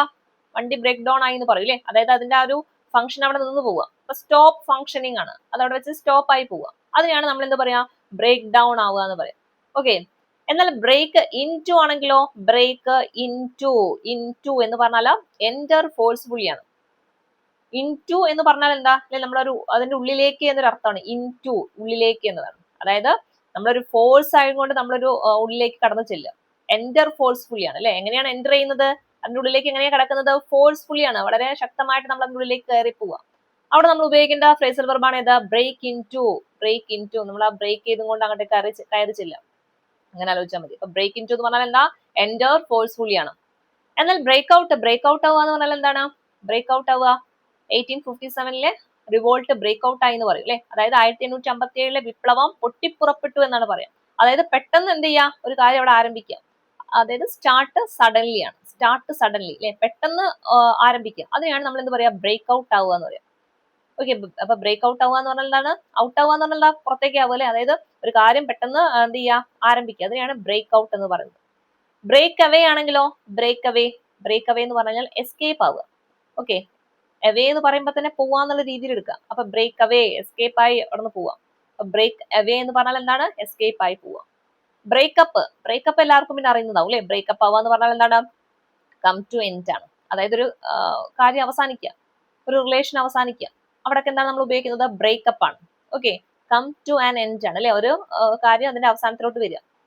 റിലേഷൻ ബ്രേക്കപ്പ് ആവുക എന്ന് പറഞ്ഞാൽ ആ റിലേഷൻ അവിടെ അവസാനിക്കുക.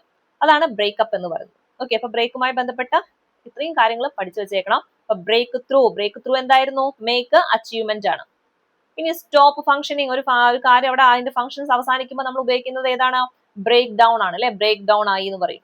എന്നാൽ എൻറ്റർ ഫോഴ്സ്ഫുള്ളി, ഉള്ളിലേക്ക് വളരെ ഫോഴ്സ്ഫുൾ ആയിട്ട് നമ്മൾ കടന്നു ചെല്ലുക, അവിടെ എന്തായിരുന്നു? ബ്രേക്ക് ഇൻ ടു ആണ് അല്ലെ. Into, break into ആണ്.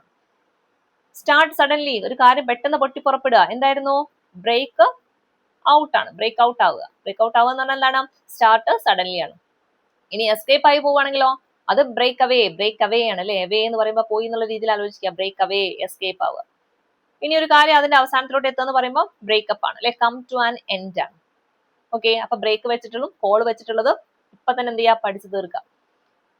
ഇനി അടുത്ത ക്വസ്റ്റിനോട്ട് പോകാം. അടുത്തത് ഇഡിയംസ് അല്ലെ. നമ്മുടെ ഇംഗ്ലീഷിൽ വന്ന ശൈലിയാണ്. എന്താണ് ശൈലി? She had to bite the bullet during her training period. She had to bite the bullet. അപ്പൊ ഇവിടെ ബോൾഡ് ആയിട്ട് കൊടുത്തിട്ടുള്ള ആ ഒരു വേർഡ് അതെന്താണ്? ഒരു ഇഡിയമാണ്. അതിന്റെ അർത്ഥം എന്താണെന്നാണ് ചോദിച്ചിട്ടുള്ളത്. അപ്പൊ ബൈറ്റ് ദി ബുള്ളറ്റ് എന്ന് പറഞ്ഞു കഴിഞ്ഞാൽ എന്താണ്?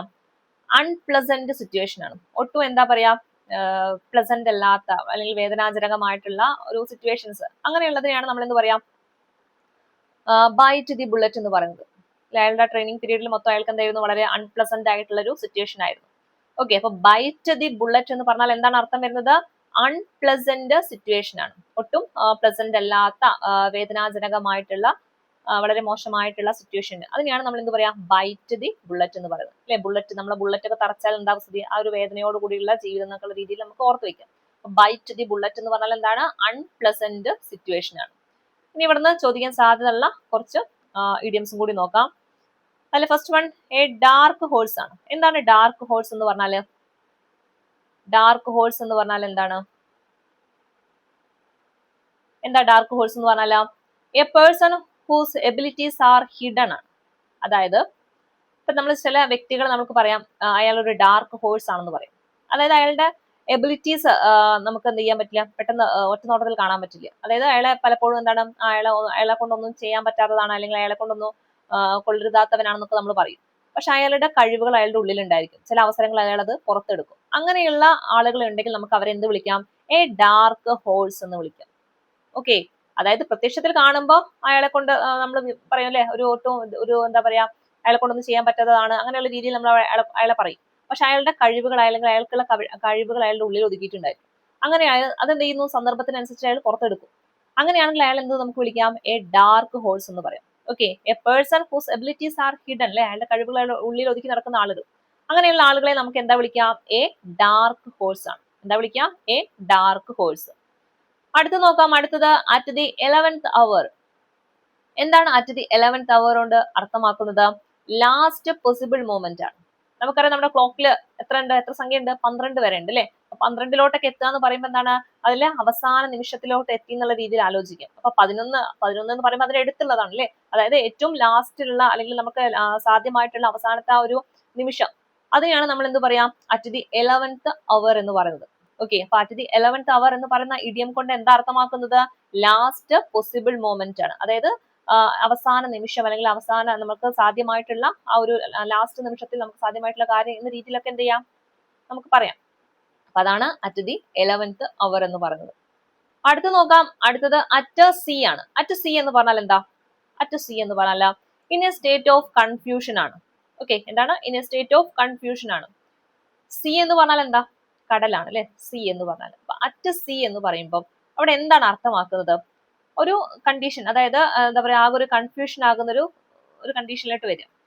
അപ്പൊ നമുക്കത് ഓർത്തെടുക്കാൻ എളുപ്പമാണ്. അപ്പൊ നമ്മളൊരു കടലിൽ അകപ്പെട്ടു എന്ന് വിചാരിക്കുക, വേറെ ആരുമില്ല, നമ്മളൊരു കടലിലാണ്, സീയിലാണ്. ആ സമയത്ത് നമുക്ക് എന്താണ് ചെയ്യേണ്ടതെന്ന് അറിയില്ല അല്ലെ, ആകെ കൺഫ്യൂഷൻ ആവും. അപ്പൊ അങ്ങനെ എന്ത് ചെയ്യാ, ഓർത്തെടുക്കാം. അപ്പൊ അറ്റ് സി എന്ന് പറഞ്ഞാൽ എന്താണ്? In a state of confusion ആണ്, കൺഫ്യൂഷൻ ആവുക. ഓക്കെ, അടുത്ത് നോക്കാം. A snake in the grass. A snake in the grass എന്ന് പറഞ്ഞാൽ എന്താ? A deceitful person who pretend to be a friend. Okay, അതായത് a snake in the grass എന്ന് പറഞ്ഞാൽ എന്താ ശരിക്കും അർത്ഥം വരുന്നത്?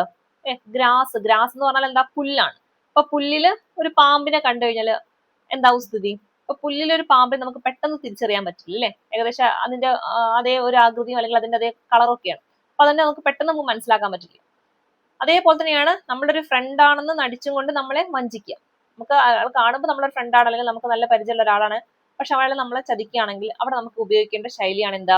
A snake in the grass എന്ന് പറയുന്നത്. ഓക്കെ, അപ്പൊ സ്നേക്ക്, അതായത് ഗ്രാസിന്റെ ഉള്ളിൽ ഒരു പാമ്പ് വന്നു കഴിഞ്ഞാൽ നമുക്ക് ഗ്രാസ് ആണ്, ഗ്ലാസ് അല്ല, ഗ്രാസ് എന്ന് പറഞ്ഞാൽ പുല്ലാണ്. അപ്പൊ പുല്ലിന്റെ ഉള്ളിൽ ഒരു പാമ്പിനെ നമുക്ക് പെട്ടെന്ന് തിരിച്ചറിയാൻ പറ്റില്ല. നമ്മൾ വിചാരിക്കുക എന്താണ്? പുല്ലാണെന്ന് വിചാരിക്കും. അതാണ് പറഞ്ഞത്, നമുക്ക് നല്ലതെന്ന് തോന്നുന്ന ആളുകളിൽ നിന്ന് നമുക്ക് എന്ത് ചെയ്യാം, മോശമായിട്ടുള്ള ഒരു അനുഭവം ഉണ്ടാവും. അതിനാണ് നമ്മൾ ഉപയോഗിക്കുന്ന ഒരു ശൈലിയായിട്ട് പറയുന്നതാണ് എന്താ? A snake in the grass എന്ന് പറയുന്നത്. അടുത്തത് എന്താണ്? A fish out of water ആണ്. എന്താണ് a fish out of water എന്ന് പറയുന്ന ഇഡിയം കൊണ്ട് അർത്ഥമാക്കുന്നത്?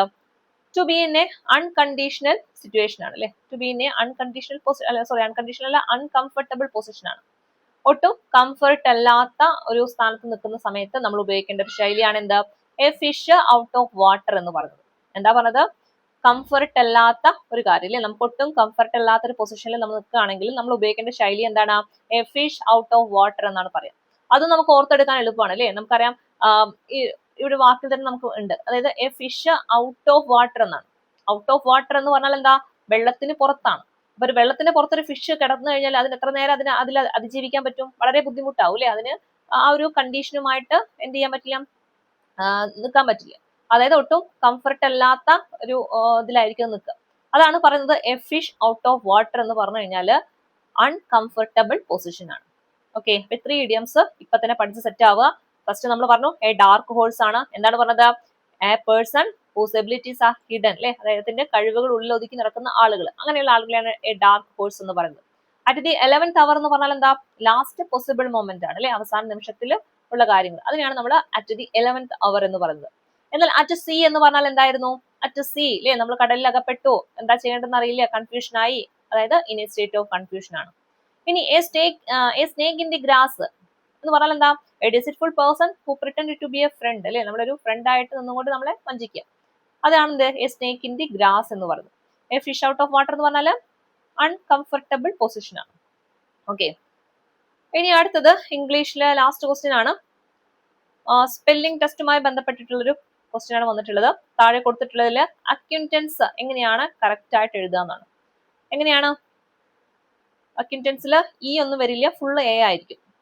അപ്പൊ അങ്ങനെയുള്ളത് നോക്കിയാൽ തന്നെ നമുക്ക് അറിയും ഏതാണ് വരുന്നത്. ഈ ഓപ്ഷൻ സി ആണ് കേട്ടോ. അങ്ങനെയൊക്കെ എന്ത് ചെയ്യുക, കണക്ട് ചെയ്തിട്ട് ഓർത്ത് വെച്ച് പഠിക്കാം. അക്വിൻറ്റൻസിൽ ഇവിടെ ഒരു എ വരുന്നുണ്ട്, ഇവിടെ ഒരു എ വരുന്നുണ്ട്, ഇവിടെ ഒരു എ വരുന്നുണ്ട്. സോറി, ലാസ്റ്റ് ഒരു ഇ വരും കേട്ടോ. അക്വിൻറ്റൻസിൽ ലാസ്റ്റ് ഇ ഉണ്ടാവും, ബാക്കിയുള്ളവർക്കൊക്കെ എ ആയിരിക്കും.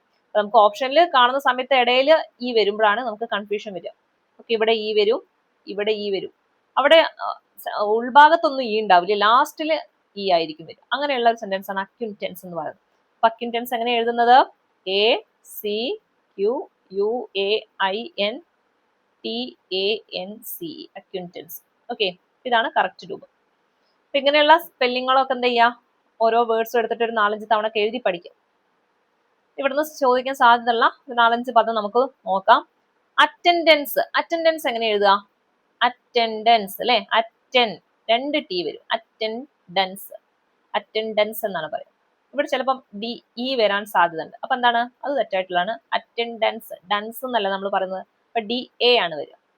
അതുപോലെ തന്നെ അച്ചീവ്, അച്ചീവില് എപ്പോഴും തെറ്റാറുള്ളത് ഈ ഇയും ഐയും അങ്ങോട്ടും ഇങ്ങോട്ടും മാറും. എങ്ങനെയാ കറക്റ്റ് എഴുതേണ്ടത്?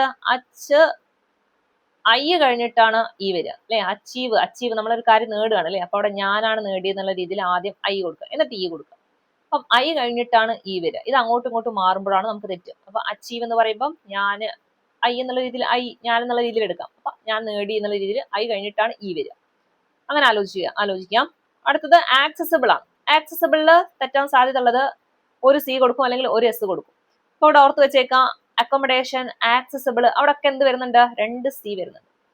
അതുപോലെ തന്നെ അക്കോമഡേഷൻ ആണെങ്കിൽ 2 സിയും 2 എമ്മും വരുന്നുണ്ട്. ആക്സസിബിളിൽ എന്ത് വരുന്നുണ്ട്? 2 സി, അത് കഴിഞ്ഞിട്ട് ഒരു ഇ, പിന്നെ ഒരു 2 എക്സ് വരുന്നുണ്ട്. അത് കഴിഞ്ഞിട്ടാണ് IBLE. ഇതൊക്കെ നമുക്ക് കിട്ടും. ഇവിടുത്തെ 2 സിയും 2 എക്സിലാണ് കൺഫ്യൂഷൻ വരിക.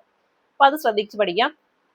നിങ്ങൾ എന്ത് ചെയ്യാം, ഈ ഓരോ പദങ്ങളും ഒരു 4-5 തവണ റിപ്പീറ്റ് ചെയ്തിട്ട് എഴുതിയിട്ട് പഠിക്കാനായിട്ട് ശ്രമിക്കാം. അതുപോലെ ബ്യൂറോക്രസി, എപ്പോഴും തെറ്റാൻ സാധ്യതയുള്ള ഒരു ക്വസ്റ്റ്യൻ ആണ് ബ്യൂറോക്രസി. എങ്ങനെയാ ബ്യൂറോക്രസി എഴുതാ? ബ്യൂറോ, ഇവിടെ ഇ കഴിഞ്ഞിട്ടാണ് എ വരെ, ഇതായിരിക്കും എപ്പോഴും തെറ്റാനുള്ള സാധ്യത. ബ്യൂറോക്രസി എന്ന് പറയുമ്പോൾ ഈ ഒരു രീതിയിലാണ് എഴുതുക, REA ആയിരിക്കും വരേണ്ടത് കേട്ടോ. ഇവിടെ എപ്പോഴും തെറ്റാനുള്ള സാധ്യത. ബാക്കിയുള്ള ക്രേസി ഒക്കെ നമുക്ക് കിട്ടും. ക്രേസി എന്ന് പറയുമ്പോൾ CRACY ആണ്. ബ്യൂറോ എന്ന് പറയുമ്പോൾ അവിടെ എന്താണ്? ആർ കഴിഞ്ഞിട്ട് ഇ കഴിഞ്ഞിട്ട് എ ആണ്, റീ, ബ്യൂറോക്രസി ആണ് വരിക. ഓക്കെ, അതുപോലെ തന്നെ ബൊക്കേറ്റ്, ബൊക്കേറ്റ് എങ്ങനെ എഴുതാം? BOUQUET ഉണ്ട്, ഒരു ക്വിറ്റ് ഉണ്ടെന്ന് ആലോചിക്കാം. അപ്പൊ ബൊക്കേറ്റ്. ഇതൊക്കെ എന്ത് ചെയ്യാമെന്ന് നിങ്ങൾ നല്ല രീതിയിൽ എഴുതിയിട്ട് തന്നെ പഠിക്കാം. ഓക്കെ, അപ്പൊ ഇത്രയാണ് നമ്മുടെ ഇംഗ്ലീഷിലെ ക്വസ്റ്റ്യന്. ഇനി നമുക്ക് നേരെ മാത്സിലോട്ട് കടക്കാം.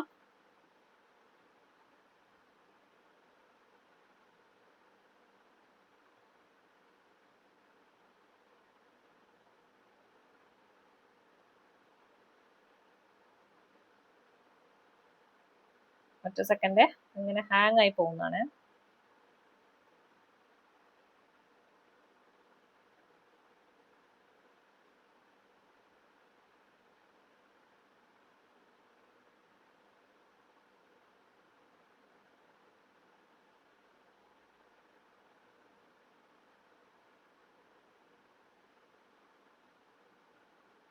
ഓക്കെ, നോക്കാം. ഫസ്റ്റ് ക്വസ്റ്റ്യൻ എന്താ പറയുന്നത്? ലയണിനെ PNKQ ആയി കോഡ് ചെയ്താൽ ടൈഗറിനെ എങ്ങനെ കോഡ് ചെയ്യും? എങ്ങനെയാ നോക്കാം. ലയൺ എന്ന് പറയുമ്പോൾ ലയണിനെ എങ്ങനെയാണ് എഴുതിയിട്ടുള്ളത്? PNKQ, ഈ ഒരു രീതിയിലാണ് എഴുതിയിട്ടുള്ളത്. ഓക്കെ, ലയണിനെ എങ്ങനെ എഴുതിയിട്ടുള്ളത്? PNKQ ആണ് അല്ലെ. ഇവർ തമ്മിൽ എന്തോ ഒരു ബന്ധമുണ്ട്. ആ ഒരു രീതിയിൽ എങ്ങനെ എഴുതണം? ടൈഗറിനെ എഴുതണം. അപ്പൊ ഈ ഒരു ബന്ധം നമുക്ക് അറിയണം അല്ലെ. അപ്പൊ നമുക്ക് നോക്കാം, എല്ലും പിയും തമ്മിൽ എന്തെങ്കിലും ബന്ധമുണ്ടോ? എല്ല് കഴിഞ്ഞിട്ട് MNOP ആണ് വരുന്നത് അല്ലെ, 3 വിട്ടിട്ട്. ഐ ആണെങ്കിൽ JKLMPQ, പക്ഷെ ഇത് തമ്മിൽ കണക്ട് ആവുന്നില്ല. വേറെ എന്തെങ്കിലും ബന്ധമുണ്ടോ നോക്കാം. എല്ല് കഴിഞ്ഞിട്ട് എം കഴിഞ്ഞിട്ടാണ് N വരുന്നത് അല്ലെ. LMN, JKOPQ, എന്നിന് NO. ഓക്കെ, അതായത് എല്ല് കഴിഞ്ഞിട്ട് ഒരു വേർഡ് കഴിഞ്ഞിട്ടാണ് എന്ത് വരുന്നത്, എൻ വരുന്നത്. എല് കഴിഞ്ഞിട്ട് എം കഴിഞ്ഞിട്ടാണ് എൻ വരുന്നത്. അതുപോലെ തന്നെ ഐ കഴിഞ്ഞിട്ട് ജെ കഴിഞ്ഞിട്ടാണ് കെ വരുന്നത്. ഓ ആണെങ്കിലോ ഓ കഴിഞ്ഞ് പി കഴിഞ്ഞിട്ടാണ് ക്യൂ വരുന്നത്. എന്നിന് നമുക്ക് ആദ്യത്തത് എടുക്കാം. എൻ കഴിഞ്ഞിട്ട് ഓ കഴിഞ്ഞിട്ടാണ് പി വരുന്നത്. ഓക്കെ, അപ്പോൾ ഒന്ന് ഡിഫറൻസിലാണ് അടുത്തത് വരുന്നത്. ആ രീതിയിൽ തന്നെ നമുക്ക് എഴുതി വെക്കാം. ടി ആണെങ്കിൽ അതിന്റെ സ്ഥാനം നോക്കണം. ടീൻ്റെത്, അതായത് എല്ലിൻ്റെത് ഇവിടുത്തെ രണ്ടാമത്തെ സ്ഥാനത്താണ് വരുന്നത് അല്ലെ. അപ്പൊ ടീൻ്റെത് ഇവിടെയാണ് വരേണ്ടത്. ഓക്കെ, അപ്പൊ ടി കഴിഞ്ഞാല് യു ഉണ്ട്. യു കഴിഞ്ഞിട്ടാണ് വി വരേണ്ടത്. അപ്പൊ ഇവിടെ വി വരും. അതുപോലെ ഐ ജെ കഴിഞ്ഞിട്ട് കെ വരും. HIJK എന്നല്ലേ പറയാം. കെ ഇവിടെ വരും. ജി ആണെങ്കിൽ, അതായത് ഇങ്ങനെ ഈ ഒരു രീതിയിലാണ് പോകുന്നത്. ജി ആണെങ്കിലോ ജി കഴിഞ്ഞിട്ട് എച്ച് കഴിഞ്ഞിട്ടാണ് ഐ വരുന്നത്. ഇ ആണെങ്കിൽ എഫ് കഴിഞ്ഞിട്ടാണ് ജി വരുന്നത്. ഇനി ആറ് ഇങ്ങോട്ടേക്ക്, ആറ് കഴിഞ്ഞിട്ട് എസ് കഴിഞ്ഞിട്ടാണ് ടി വരുന്നത്. ഓക്കെ, അതായത് ഓരോരോ വേർഡ് കഴിഞ്ഞിട്ടുള്ളതായിരിക്കും അടുത്തതിൽ വരുന്നത്. ഈ ഒരു രീതിയിലാണ് വരുന്നത്. ഇതിൻ്റെത് ഇങ്ങോട്ടായിരിക്കും. അപ്പം TVKIG അല്ലെ, ഓപ്ഷൻ സി ആണ്. ഓക്കെ, ക്ലിയർ അല്ലേ? അതായത് ഇവർ തമ്മിലുള്ള ബന്ധം മനസ്സിലാക്കാം. ഒന്നെങ്കിൽ ചിലപ്പോൾ ഇങ്ങനെ ഡയറക്റ്റ് ആയിട്ടുള്ള ബന്ധമായിരിക്കും, അല്ലെങ്കിൽ ചിലപ്പോൾ ഈ പറഞ്ഞ പോലെ ഇങ്ങനെ ക്രോസ് ആയിട്ട് വരും. അപ്പൊ ഏതാണെന്ന് നിങ്ങൾ കണ്ടുപിടിക്കാം. ഇവിടെ നമുക്ക് നോക്കുന്ന സമയത്തല്ലേ ഈ ഒരു രീതിയിലാണ് വരുന്നത്.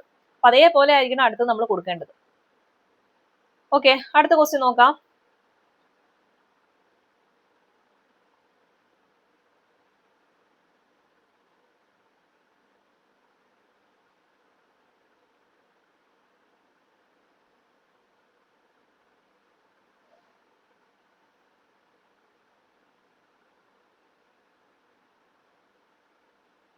ഇതേ മോഡൽ ക്വസ്റ്റ്യൻസ് ഒക്കെ എന്ത് ചെയ്യാം, ചെയ്തു നോക്കട്ടാ. എന്നിട്ട് നമുക്ക് വളരെ എളുപ്പമുള്ള ഒരു ഭാഗമാണ്. ഒരുപാട് ക്വസ്റ്റ്യൻസ് വർക്ക്ഔട്ട് ചെയ്ത്, ഇതേ മോഡൽ ക്വസ്റ്റ്യൻസ് വർക്ക്ഔട്ട് ചെയ്താൽ തന്നെ ഈ ഒരു മാർക്ക് നമുക്ക് സിമ്പിൾ ആയിട്ട് നേടാൻ പറ്റും. ഓക്കെ, അടുത്ത ക്വസ്റ്റ്യൻ, സെക്കൻഡ്.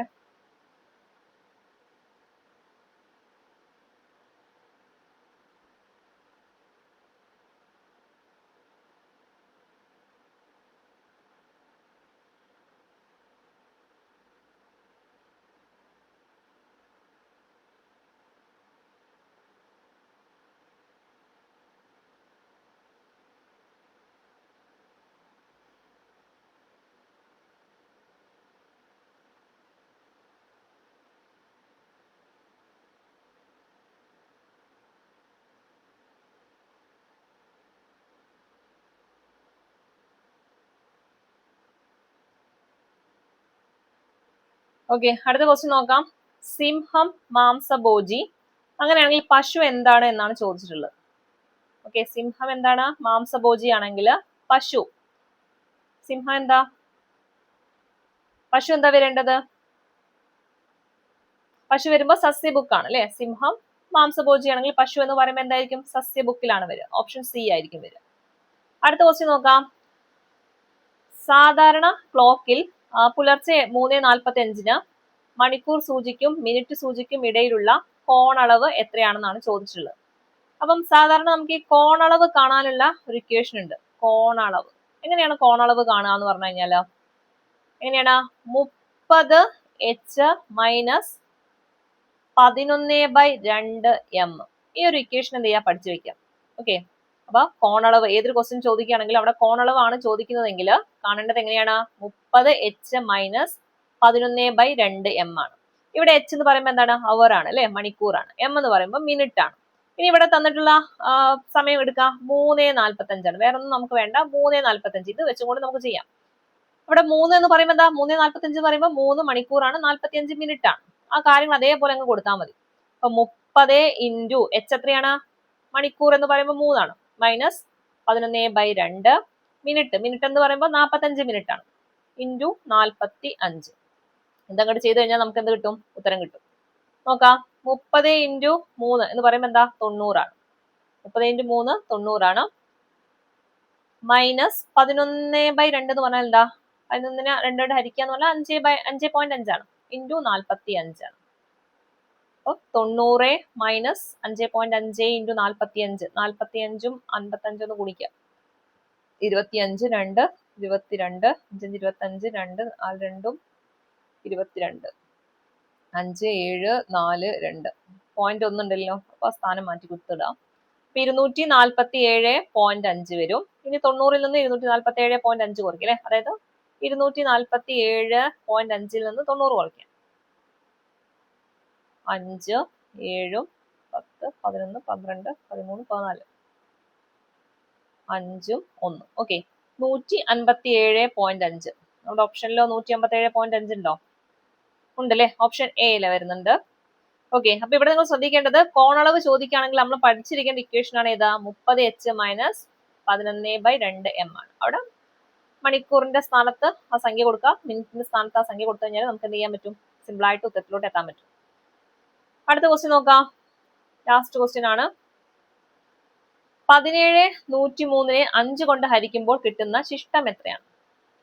അപ്പം 17 103 അല്ലെ, അപ്പൊ 17-നെ 103 പ്രാവശ്യം ഗുണിക്കുക. അതാണ് ഈ ഒരു 17⁻103 എന്ന് പറയുന്നത്. അപ്പൊ അവിടെ നമുക്ക് ഇങ്ങനെ 17 എന്നിങ്ങനെ പറഞ്ഞുകൊണ്ട് ചെയ്തിട്ട് ലാസ്റ്റ് ബൈ 5 ഈ ഒരു രീതിയിലാണ് നമ്മൾ ചെയ്യേണ്ടത്. പക്ഷെ 103 പ്രാവശ്യം വരെ നമുക്ക് 17 കൊണ്ട് ഗുണിച്ചിട്ട് 5 കൊണ്ട് ഹരിക്കാന്ന് പറയുന്നത് എന്തല്ല, പോസിബിൾ ആയിട്ടുള്ള കാര്യമല്ല.